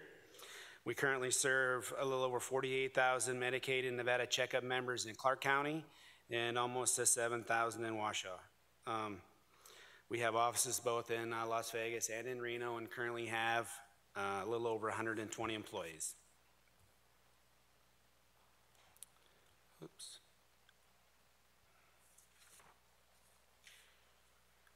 All right, so for pain management, so the bar chart that I have here is the rate, is the show percentage of members with opioid prescriptions. So you see it looks like we're doing something novel in terms of getting it to go down pretty substantially, but it's really driven more along the lines of member selection, if you will. When we originally launched, as you can see in July, we didn't have very many members, and October, November still pretty low, so it spiked up to around 4.45% of our members who were getting prescriptions were getting at least one opioid prescription.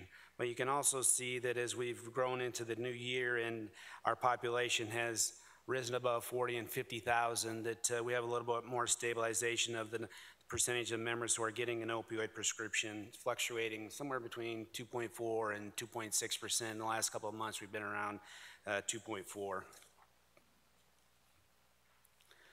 The pain management policies that we have, I just listed a couple of policies here, the main one being the one in the middle, the opioid analgesics. So this policy does address short-acting and long-acting opioids. So similar to what the other plan stated in terms of short-acting, a lot of the short-acting opioids do not require prior authorization as long as the initial prescription is 7 days or less.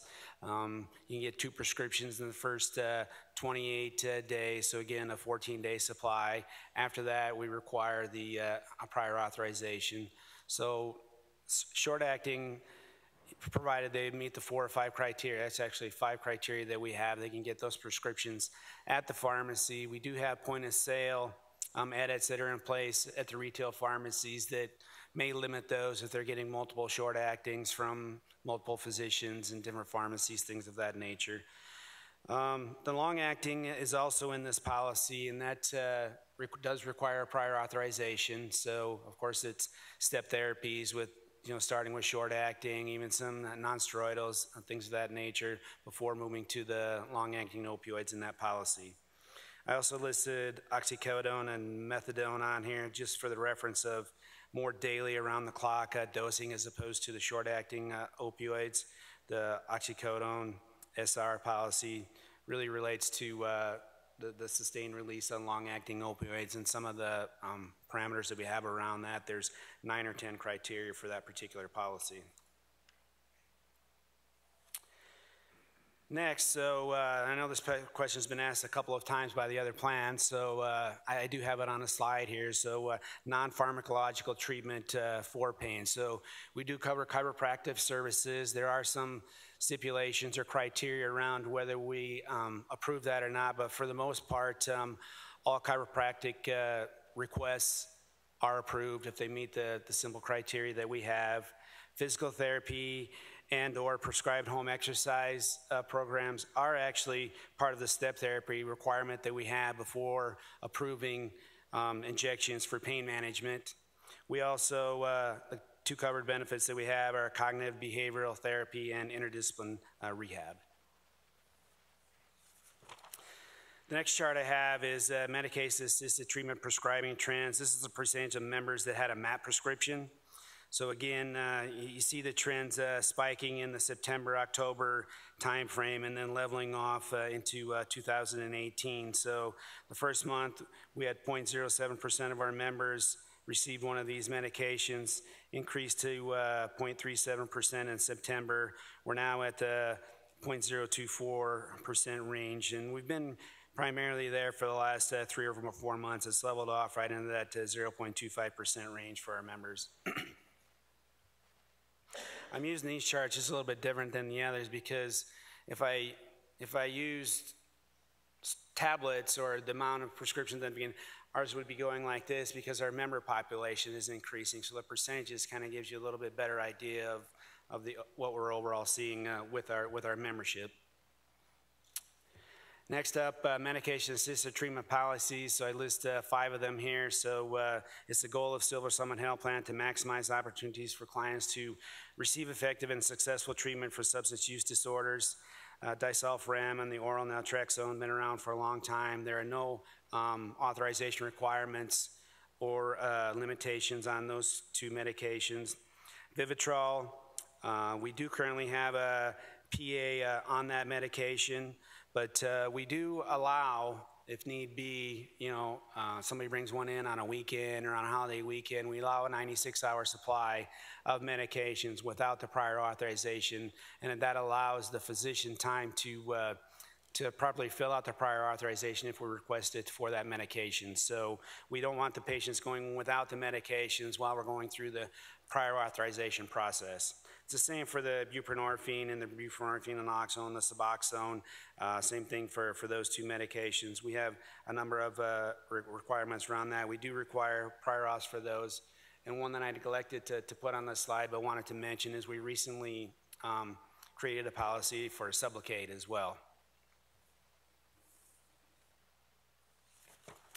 So the co-prescribing of naloxone, so this is bar graph here shows the percentage of members who were co-prescribed a naloxone prescription. So it's a pretty small amount, unfortunately. Again, we see that same spike in the August, September of last year timeframe with leveling off into this year. So we're currently at 0.05%. So we did some data collection a couple of weeks ago when this question was asked of us. And over the course of our time here in the state of Nevada, a little over a year, we only have 31 members who are being co-prescribed a naloxone prescription and also receiving an opioid prescription. We do have a policy around that, so it's the opioid use while the policy is that opioid use while concomitantly on buprenorphine or naloxone is medically necessary for members meeting the following criteria. So we have 3 criteria there. The first one being that the opioid prescriber has to fill out a prior authorization request form.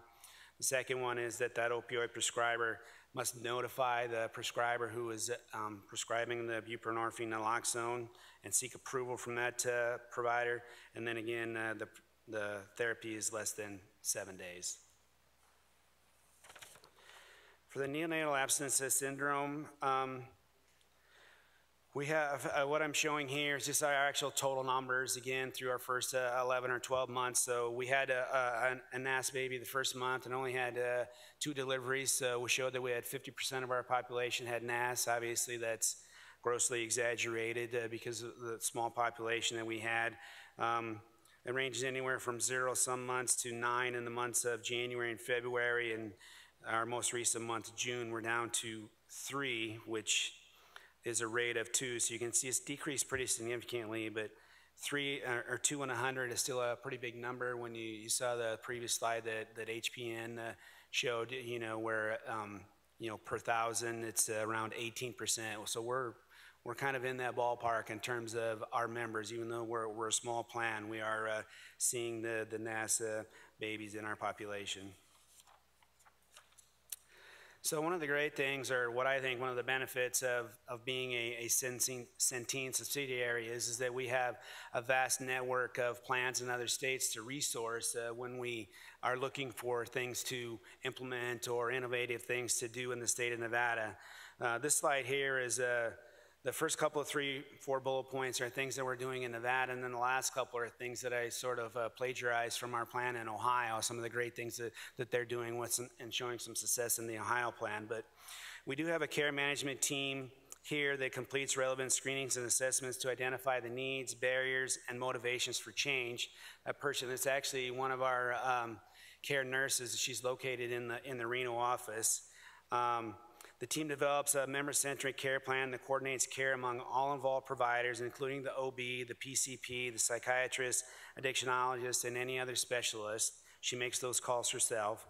The education and support provided to the member regarding services and community resources to address the identified needs and gaps in care. She provides those resources to those members when she's talking to them. She tells them where to find them and how to resource them.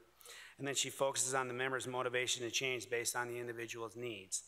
That last bullet that I have there is something that we're moving towards. We haven't quite implemented yet at Silver Summit Health Plan, but again, it's working successfully in Ohio, so I wanted to list it here. And that is complex cases being discussed and reviewed with a multidisciplinary team, which includes the medical director, medical and behavioral health care managers, myself, the pharmacy team, and outpatient provider services. So it touches on the physical, licensed clinical, social worker aspect of that as well.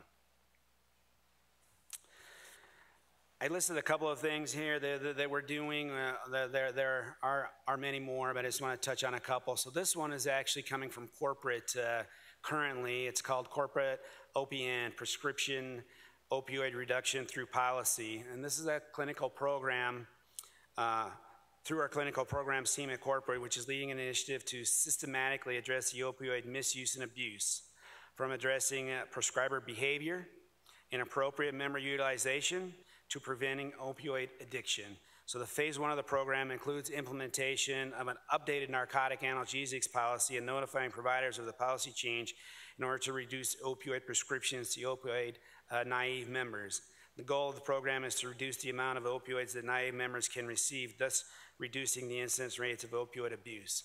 So this program is currently in the infancy stages, but it's coming. So I just wanted to present it to the group here, something that we think will be beneficial for our team here in Nevada. Also, from overcoming the SUD epidemic, we have more specific policies, which allows us to identify who the best person is to be a resource. So again, I sort of lifted this from our plan in New Hampshire, this integrated care management model that we have. So the team is comprised of both medical and behavioral health staff. It's predictive modeling, identifying the high-risk members. I do get reports monthly myself as the pharmacy director to plan that will allow us to identify who some of these high-risk members are to work with our case management team. What this does, though, is it's a single point of contact for both members and providers. So everybody's talking to the same one individual rather than talking to different individuals and maybe not being connected as to the care management for that particular individual. We want to ensure that the member is connected with a PCP. So this kind of highlights one of the points we heard with a couple of the other presentations and ER visits and things of that nature. We feel that if we can connect our members, these members with the substance use disorder with a PCP, because a lot of them don't have a PCP, so we get them connected to a PCP. The hope is, and some studies say, that you can keep them out of the ERs, or at least decrease ER visits pretty substantially. Also establish and maintain an integral care plan accessible to the member to improve the quality of care. So the ultimate goal here is to get the member to self-management, if you will, or improving the quality care and access to resources. And there's our contact information there. That's all I have. Questions for Silver Summit? Any questions of Tom from the committee, north or south? I hit on a couple of them. I'll catch Sarah before she asks me the question. But I'm going to have to get back to you on your question there. So you have my contact information here. Just reach out to me. I think I answered the one about non-pharmacological coverages, correct? Yes, this is Sarah Hunt. Thank you for including that slide. And then that led me to wonder if for the next quarterly presentation, if we have our friends from the MCOs present again, could they bring data on the use of those non-pharmacologic treatment options as well? So it was great to see data on use of MAT and other, or the decrease in prescribing, but I'd love to see then what's happening on the other side for treatment options. So if I could put that data request in.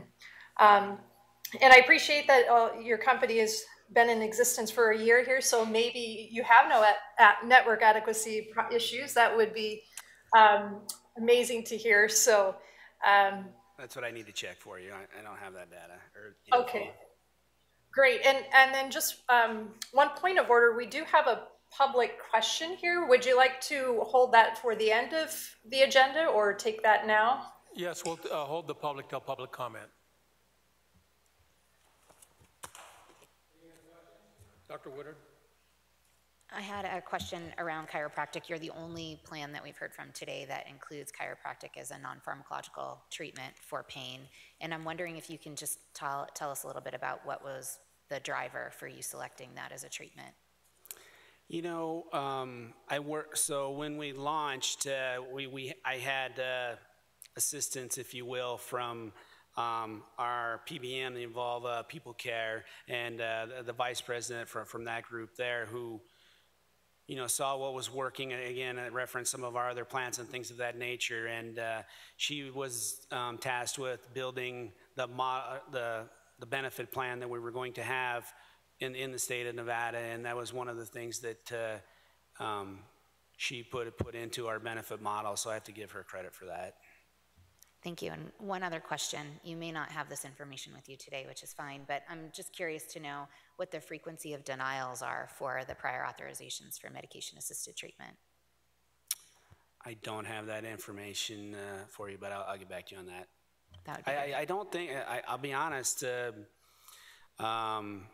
denials are few and far between, primarily denials, and this is kind of a key thing too that we're we're not struggling with right now, but I think some of the physicians are struggling with right now, is I get feedback that you're denying this or you're denying that. And I even went back and looked at our letter that we sent to physicians. It's not an actual denial.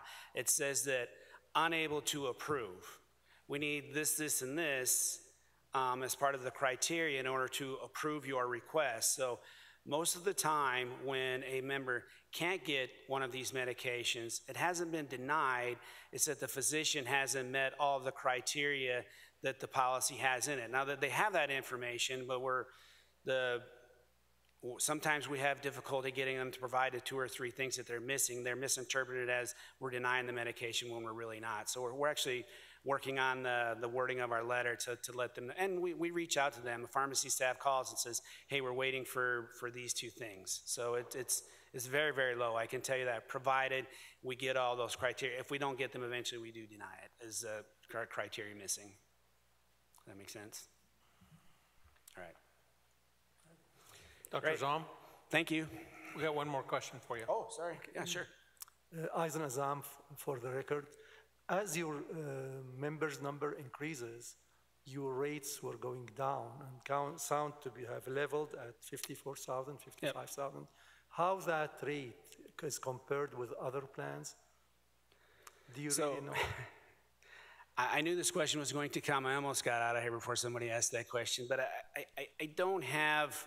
I did a little bit of research, and I didn't compare it to the other plans, but I tried to do some national research just through some Google searches and whatnot to see how our percentages compared there. And our percentages are lower nationally. I can't speak for the other 2 plans here. I don't have their data, or I didn't ask for it.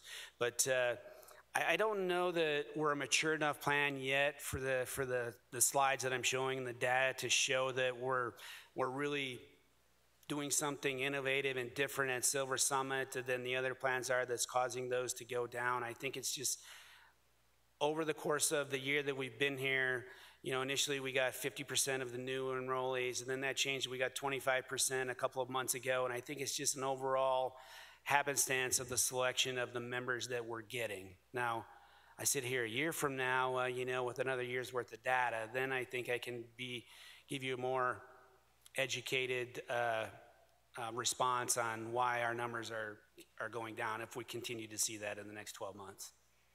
Make sense? Just a comment on that. I think it would be, I'm interested in that data too. I think it's important though to make sure we're comparing apples to apples. Silver Summit is a Medicaid-only population.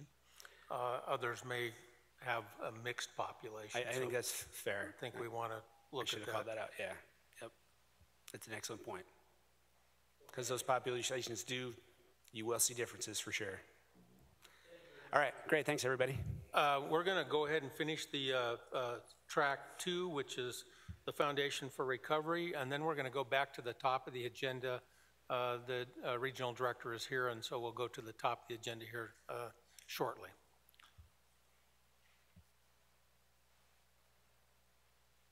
Good morning. Thank you for the opportunity today to talk to you about peer recovery support services. For the record, my name is Donna Dimitrovic. I am Executive Director of Foundation for Recovery, and we are a recovery community organization that's based in Las Vegas, and all of the work that we do is really to support folks in recovery. So just a little background about what a recovery community organization is. It really is an independent nonprofit organization that is led and governed by representatives of local communities of recovery. Our organizations are really formed around recovery-focused policy advocacy, community education, outreach, and we also provide peer recovery support services. So the sole purpose of our organization is to mobilize resources both within and outside the recovery community so that we can help to increase long-term recovery. So recovery community organizations were actually started about 18 years ago, funded through SAMSA.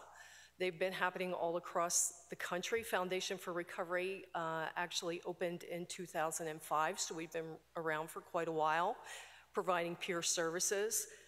And we recently received a grant from SAMSA in 2017 to really focus on expanding recovery communities across the state.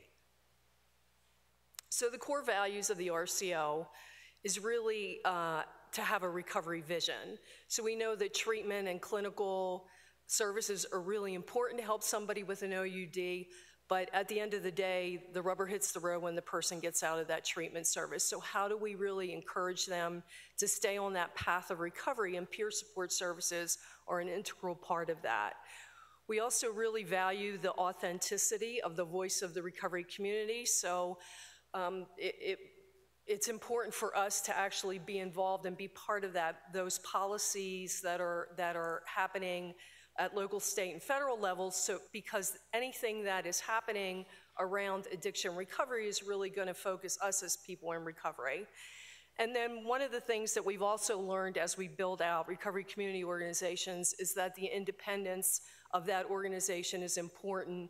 So it's more credible, especially to people in recovery, if it's a standalone entity. So I know early on when we started the organization, people in recovery look at you and they want to trust what you're doing is true. And so if you're connected, there are some times where people will say, if you're connected to a treatment provider, you're trying to fill beds or something like that. So our vision is really just to help people access recovery. And if we are a standalone entity like we are at Foundation of Recovery, we're more credible to the recovery community. So some of the core strategies that we have as an organization is really just to build strong roots advocacy, develop leadership within our community, and provide a forum for people in recovery to come together and be of service. We also advocate for meaningful representation and voice for people in recovery and their family members as well, because they're affected. Being able to access the needs related to local treatment and recovery support service to help educate policymakers and service providers about the many pathways to recovery. So with OUD, we talk a lot about the efficacy of medication-assisted treatment, and wanting that to be available to folks, but there are also other pathways that people may choose in order to achieve recovery. We also, one of our core strategies is to develop human and fiscal resources, to advocate for policy change, to celebrate recovery. So instead of always hearing about all the things that are happening in the community that are bad around people that have OUD, hey, we do recover. And just the story that I saw this morning on your local news in Reno, there were people in recovery giving back by building boxes and putting them in front of businesses where people could donate canned goods, bottles of water, things like that, and just put it in the box, and anyone that was in need, that maybe was in active addiction or maybe still looking for trying to get some support, could go to that box and get whatever they need. So it's just an example of how people in recovery give back to the community. And then also supporting research, because we know that recovery works. We see it every day, especially at Foundation for Recovery, but we don't have the research to back that up, and it's really important for us to be able to have that as a strategy. So what are peer recovery support services? It really is distinct from professional clinical services. We are non-clinical, non-professional, and that doesn't mean that we're not trained or we're not certified, but we actually, we are not somebody that's going to diagnose. What we're going to do is help support an individual find recovery.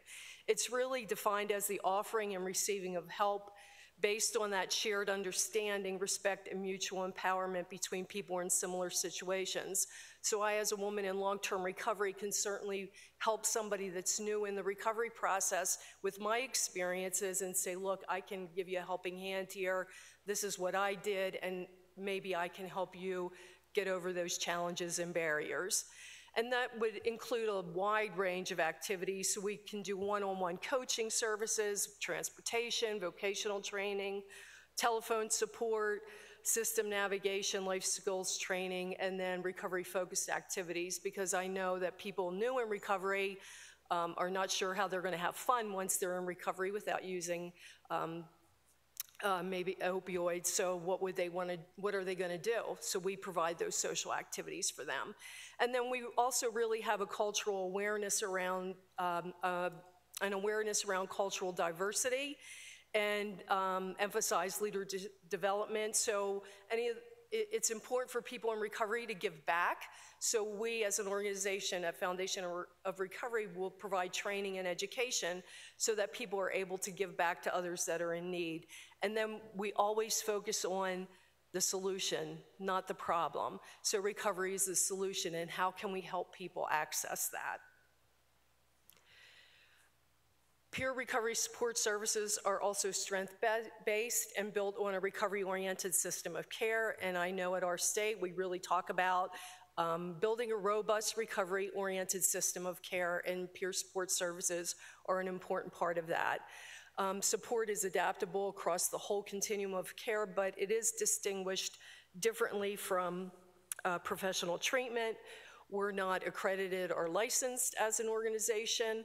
Our counselors are not credentialed, licensed, but they can be certified, although that's not mandatory. Now at the state, we do employ the ICNRC certification. And then it's also important to define the roles. So we want to make sure that peer support specialists are providing services maybe in a treatment setting, but actually providing the peer service and not the clinical service. So that at times can get a little confusing. It's also different from mutual aid groups. I know early in my career when I started to do some work about this, especially in my community, people would be, well, that's an AA or an NA sponsor, but that's not what peer support is all about. It really, the mutual aid group like AA or NA has their own philosophy, their own belief.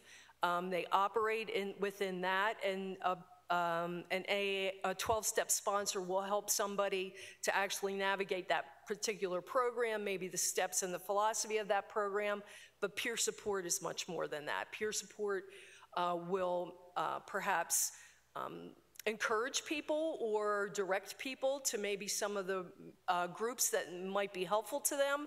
However, it's also looking at all the barriers and challenges that people new in recovery may have and helping them to overcome those barriers. I just wanted to point out some of the reports that are focused around peer recovery support specialists. You all know that there are plenty of bills out there to provide funding. Our state has been really lucky to be able to get all the money that we have to help people, especially with opiate use disorder. And so not only the Surgeon General put out a report that has a whole chapter dedicated to recovery, but the President's Commission on Combating Drug Addiction and the Opioid Crisis also focused around peer recovery support service and the importance of having that within your systems of care. So what do we do here in our state around peer recovery support services? I talked a little bit about the training and education, and Foundation for Recovery is one of two organizations that provides the peer recovery support specialist training. It's a 46-hour training that we have that was developed a few years back to help educate folks and provide them with the skills and the knowledge that they need to be a peer recovery support specialist. That training is available. We do that throughout the state. We are currently looking at hosting a training in Las Vegas. And through that training, people can then apply for the ICNRC certification, which is a national standard that provides them with all of the information. They are actually provided a test, and then they're able to provide the services in a competent manner. We also have Medicaid billable services available for peer support.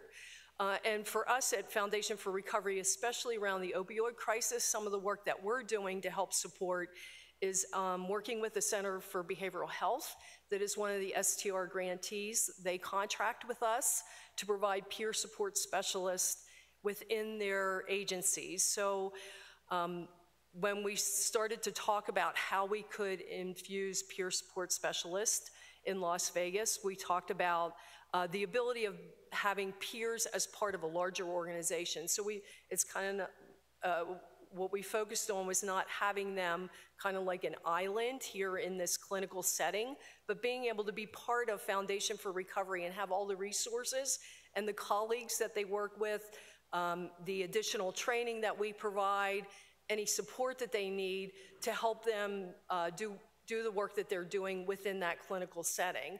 And Center for Behavioral Health, to their to their ability to come out and say, look, you know, this is not our expertise. We want to work with an organization that really knows what they're talking about.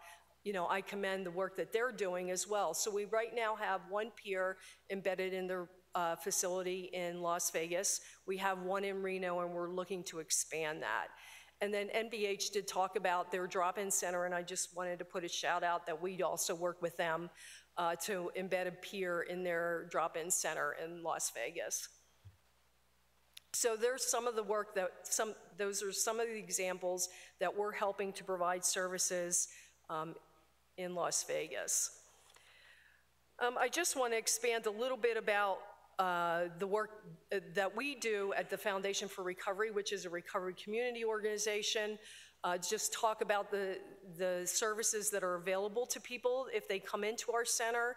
So we have lots of life skills training. We have an all recovery meeting, which meets every Friday, which is the ability for people that may not feel welcome in a 12-step group to come into our organization and have a support group and connect with other people. And it may be family members, it may be people on medication, it could be just somebody that's looking for some support in early recovery. We do that on a weekly basis. We also work with the courts where we are able to connect with women. We are actually funded through SAPTA right now with this program where we connect with women that are pregnant or have children. And just over the last week, my staff reported to me that we had one healthy baby that was delivered as a result of some of the peer support work that we were doing with her. She was able to take that baby home. We also had 2 women that gained employment. So those are things that really we need to support for people in early recovery so that they're successful. The other thing that I wanted to talk about is a really quick a story around our partnership with Center for Behavioral Health. There was a woman that was kind of like on the fence and not really sure whether she wanted to stay involved in treatment for her opioid use disorder. And so she was connected with the peer that we have embedded in that program, and she was able to kind of talk her down off the ledge and get her back engaged in the process. So that's really what the beauty of peer recovery support is, having that person across the table, been there, kind of done that, to help support that person to stay engaged in their recovery process. So next steps, we look forward to partnering with the state and moving recovery support services all across Nevada, and also being able to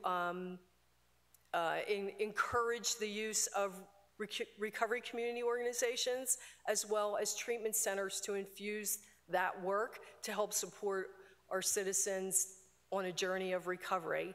Our next steps are really to continue our collaboration with the state, to continue our collaboration with Center for Behavioral Health and other organizations that are interested in working with us, and then hopefully really to build out communities of recovery that includes the whole state.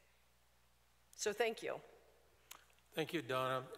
Before I ask for questions, that concludes our presentation on the treatment options and third-party payers. If there's any questions of Donna, we can ask them. I know we've taken probably more time on the treatment options than maybe some thought we would, but I think it's important. We hear in the press, we read in the press, we hear every day about the restrictions on, you know, prescribing and pill counts and things like that. I think it's extremely important to also hear that there's a lot of work going on the treatment front. Obviously, we've heard about the new grants we've got from our federal partner. And so I just think it's important to hear that. Any questions of Donna? If not, we'll close out track 2. I have a question. This is Sarah Hunt. Thank you for the presentation, and I was looking for a little bit more information about the training that you do for the peer supports. Is there, and I've tried to follow this across the country, is there a model or maybe a couple models that are rising to the top as kind of the standard training curriculum for peer supports? So I think their states do it differently. In our state, Foundation for Recovery, ours is a 46-hour consecutive training that is available to individuals that meet all the criteria for the ICNRC certification.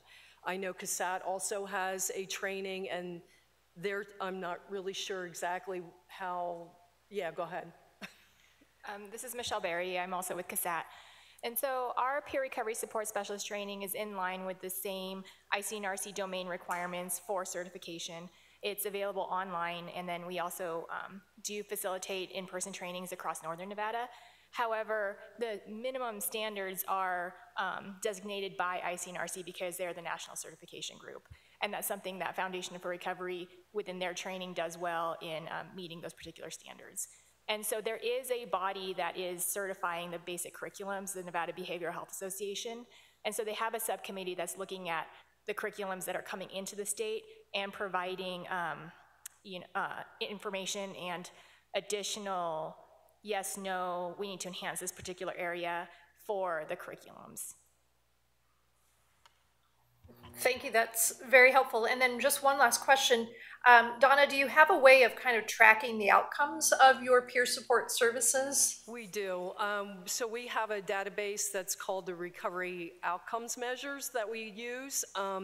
Currently, because we just started this work with the STR grantees, we can't report out on the statistics just as of yet, but we plan on doing that. So we look at kind of the domains around health, home, community, and purpose for people. So really looking at employability, criminal activity, drug use, connection with the family, those sorts of things for individuals that are involved in our program. Thank you. Sure. Thank you. Again, that ends track 2. Now I'd like to invite, before I invite up the Regional Director of Health and Human Services, I just want to say I don't intend to take a restroom break. I'd like to push through before the lunch hour, so feel free, either committee members or members of the public, to restrooms are down the hall, both places, in or out. So next I'd like to invite Director Ed Heidig. I don't know if I'm pronouncing that correctly. As I indicated earlier, we appreciate him coming, one of our obviously big sources of revenue and funding, so we appreciate you being here today. Thank you, Mr. Chairman. You pronounced it perfectly.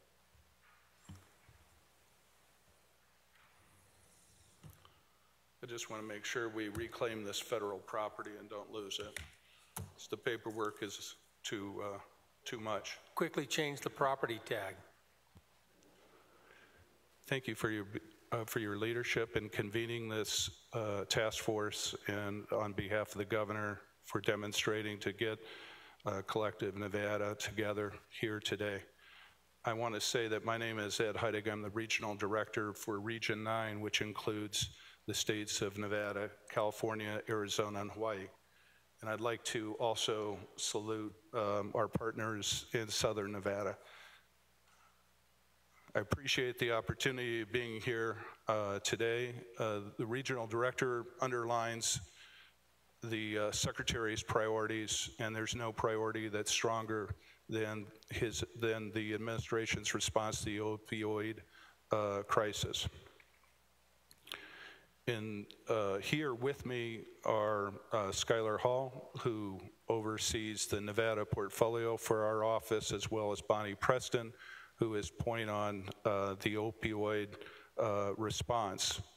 We're having an interagency task force on opioids upcoming in the month of August, and we would hope that Nevada will participate extensively.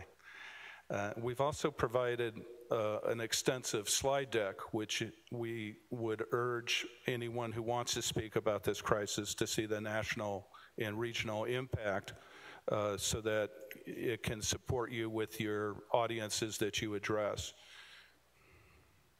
I'm not going to go through that in the interest of time, but it's 50 slides and it's first rate. The three facts that focus my mind on this issue are the 42,000 deaths each year nationally, the 116 each day that die, and the fact that we all share that all lives are precious. Their loss devastates our communities and families. And that summons from us all of our best efforts and our collective mobilization. One only has to look over your shoulder to see Abraham Lincoln's relief, to remember that Lincoln in a national crisis turned to Nevada, battle-born, all hands on deck. To that end, the Secretary has called for 5 different steps to address the opioid crisis.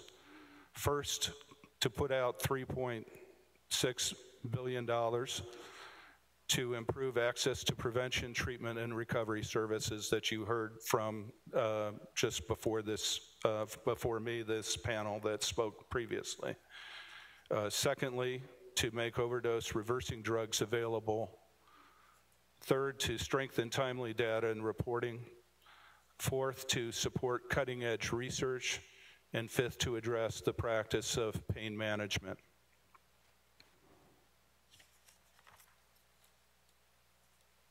That funding has been directed to the states, to counties, to health clinics, to law enforcement, and those who are impacting lives on the ground. Our regional strategy is to exercise federalism and recognize that while federal government has some expertise, the states, local governments, and tribes have expertise as well. In that spirit, on August 14th and 15th, HHS is hosting the state health officers from across the region and the STR leads from each state to further collaboration between the federal government and the states and between the states themselves.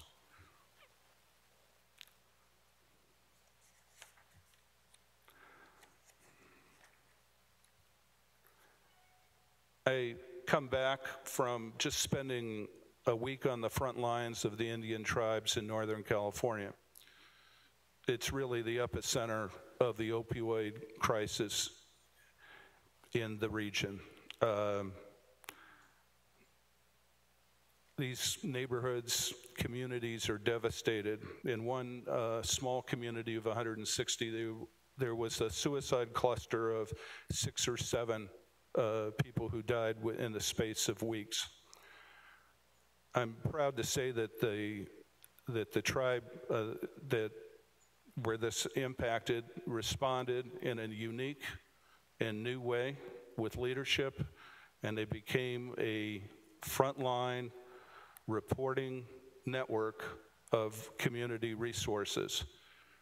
SAMSA has recently posted a grant application for tribes nationally for $50 million to combat the crisis. And my office is looking forward to engaging with the tribes in Nevada to ensure that they are able to tap into this funding, which is set aside specifically for federal recognized tribes. I must also state that the Regional Center for Medicare and Medicaid Services are working to clarify privacy regulations to try to improve quality of care. As I said before, I'm excited to have the opportunity to listen, to learn, and to engage with you. And I appreciate the opportunity of being here and for your leadership in being here and assembling all the different health providers in Nevada that can contribute collectively to mobilize to address this crisis. Thank you, Mr. Chairman. Thank you, Director Heidig. I just want to again say thank you for coming. You know, you probably weren't here or haven't heard me talk before. we've been at it a long time in Nevada on this. The opioid crisis didn't come in a year or two, and it's not going to be fixed in a year or two, in my humble opinion. This group in this room collectively has been at it pretty diligently since, I think, 2012, when we first engaged with the National Governors Association on efforts, mostly 2014 and beyond. Two big pieces of legislation. We're trying to do everything on every front. I'm proud of the work we're doing here, and I would just, again, ask you or your staff, if we're missing something. I don't feel like we are, I mean, it seems like we have something cooking on all the burners, maybe not as fast as we would like to in some areas, but if you identify areas that you think we're weak on or that you could offer additional assistance, we would love to hear from you or your staff. I know the staff from HHS are engaged in many of the meetings and are providing leadership roles there. So thank you for coming, and we appreciate hearing from you. My pleasure, Mr. Chairman. Thank you. Any questions from the committee, if you're willing to take any questions? Or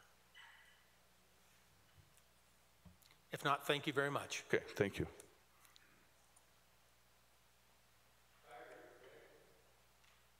We're going to move to agenda item 7, which is track 3, data collection and intelligence sharing.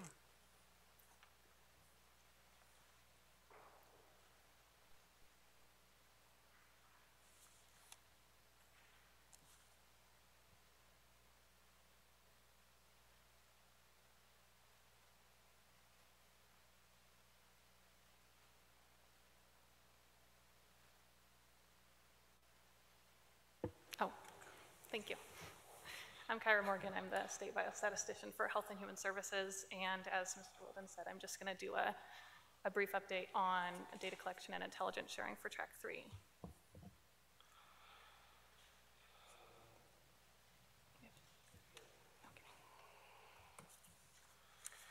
So I'm just going to do a quick overview of the opioid data collection and surveillance projects that are in place today. For some reason, my computer is not updating with the screen, so bear with me. That we are actively monitoring overdoses reported under AB 474. So that requires, I'm sure most people in this room know, but that requires a 7-day report of an overdose to the Division of Public and Behavioral Health, and I'll talk more about that in a second. I'm also going to go over an analysis of the prescription drug monitoring program. We looked at prescribing patterns from January of 2017 to May of 2018. And that entire document is available online. I'm just going to pull out some highlights for this presentation.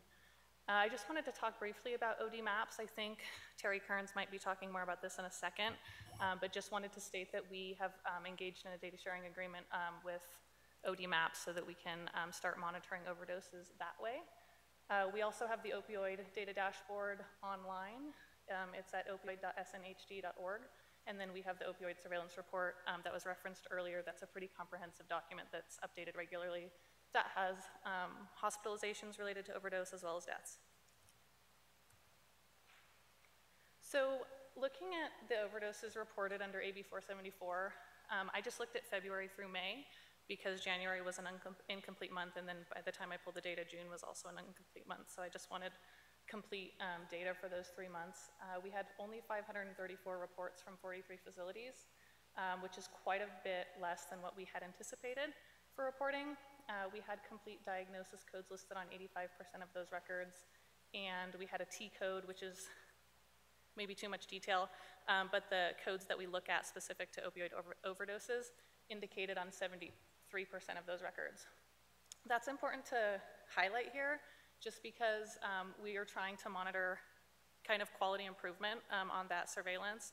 So last time we pulled these data was in April, and we saw approximately 65% with a diagnosis listed and 50% with a T code. And so we are seeing improvement, even though we know that we don't have complete compliance with reporting at this point. So one of the things that we talked about in the last meeting was kind of trying to validate the data that we're getting reported by looking at some of our other databases that are a little bit more lagged. So we have statewide emergency department billing data that does capture all of our ED visits for overdose, but we couldn't use that for a real-time surveillance system because of the delay in reporting, so we're always 3 to 6 months behind in that.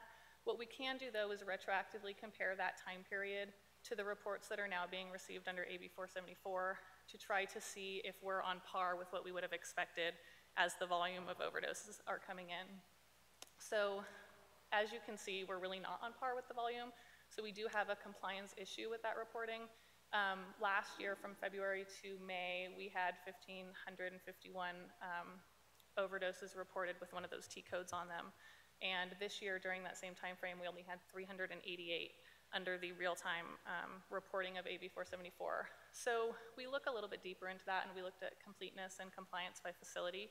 And we did see some pretty drastic differences. We have some facilities that are actually have already reported more cases than that we had seen last year in the hospital billing data. And then we have some facilities that aren't reporting yet. And so really we're in this process. We're still just out of our first, or right within our first 6 months of requiring that as a reportable condition. And so we're just gonna work with those facilities to try to improve the data quality and completeness as time passes. So hopefully in the next meeting we'll have good news related to AB 474 real-time overdose reporting. The second thing I wanted to highlight is an analysis that we did in conjunction with the Prescription Drug Monitoring Program. So this is also a report that will be posted online after this meeting and will be much more comprehensive than what I'm going to touch on. But just a couple highlights.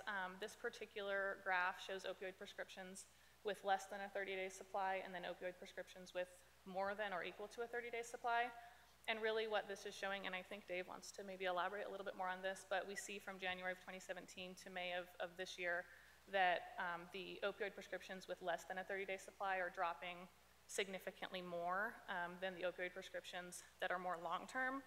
More specifically, we saw a 48% decrease in less than a 30-day supply and a 14% decrease in the greater than or equal to a 30-day supply. Thanks, Kyra. Dave Weiss for the record. So the data, numbers are numbers, they're not individual people. We've heard from individual people all through this process, and these are not individual people. These are the global view of what the numbers are. There are individuals in Nevada that continue to need opioids, that are having access issues to them, and there continues to be people that have addiction to opioids that may not need to receive opioids that they continue to do.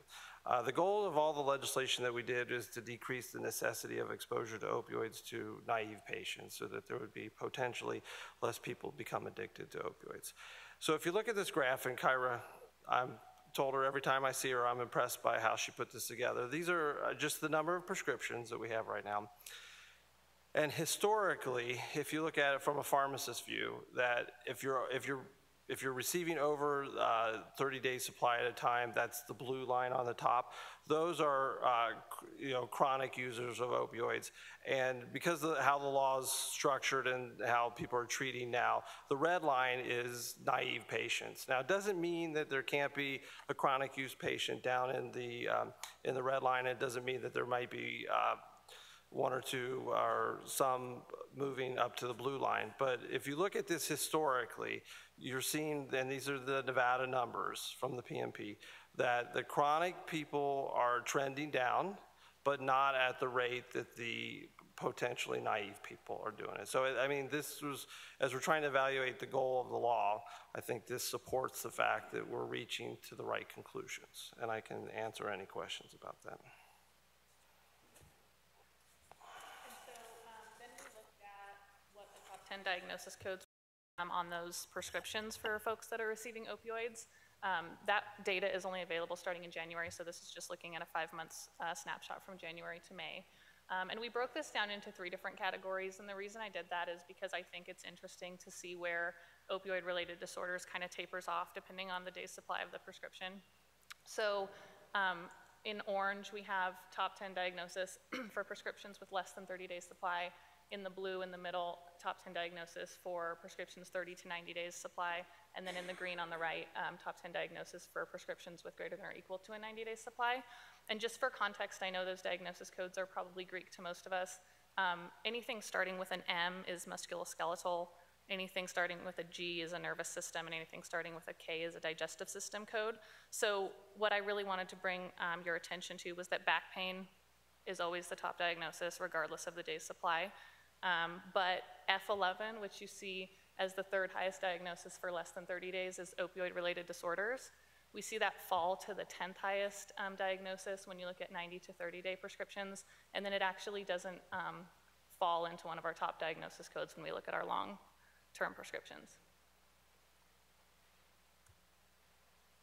This is just another way to look at the data. Here we're looking at MMEs, which is morphine, I always forget, morphine milligram equivalents. So the dotted lines are unique patients and the solid lines are prescriptions. Across the board, as we would expect, this is also going down. Over time, we saw 27% decrease approximately in those less than 50 MMEs, 44% decrease in 50 to 90 MME group, and then about a 32% decrease in the prescriptions with more than 90 MMEs. And the reason we look at MMEs, not sure if everyone knows, is just it takes all the different opioid drugs and puts them in a common unit of measure so that we can compare like OxyContin and other things to each other without, with some standardization.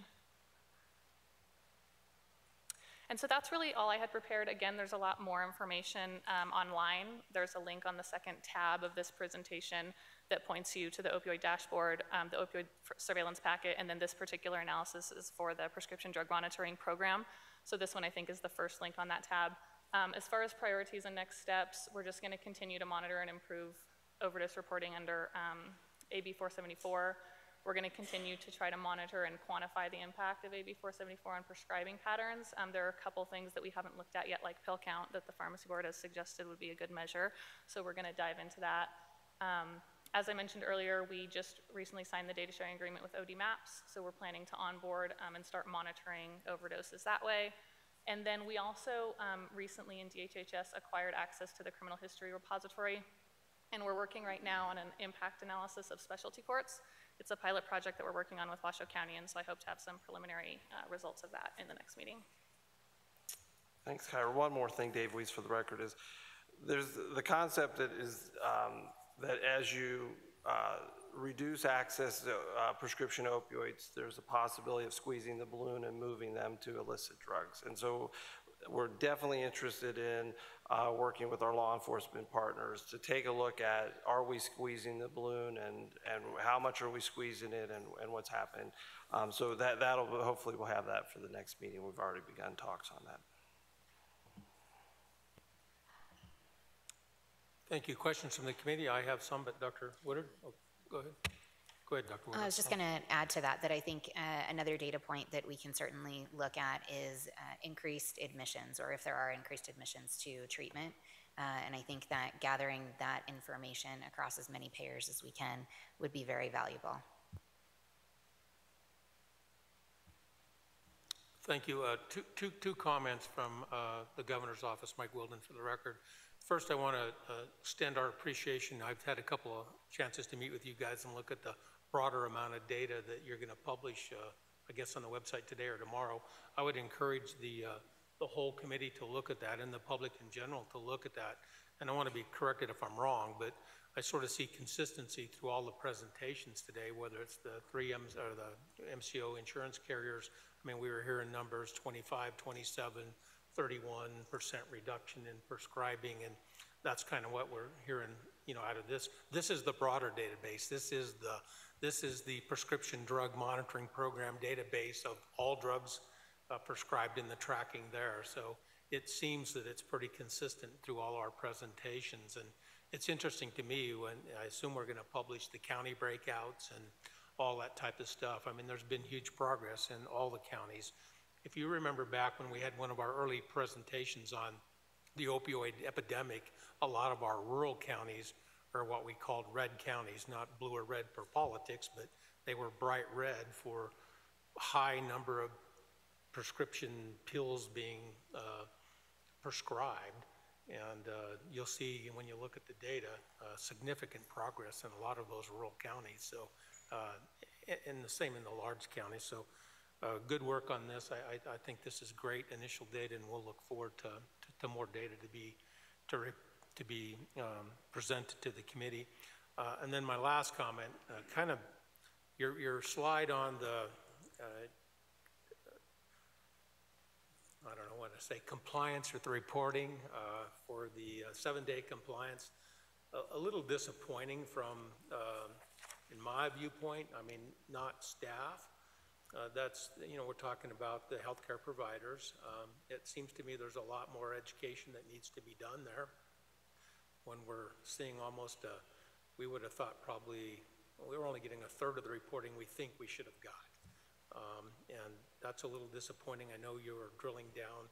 More education is probably needed on a lot of the healthcare providers' fronts, but we push that as a key piece of Assembly Bill 474 was that real-time reporting, so that we would know what's going on. And I think that's a key piece that has to be continued to be worked on, that we know in as real time as we can where we have blips and bubbles and whatever's going on. So I would encourage everybody to continue to press with the education component of that to make sure that the healthcare providers are reporting timely, because I think that's a key piece. Any other questions from the committee? South, Las Vegas, questions from the committee? This is Jeff Ellis. I have one question. On the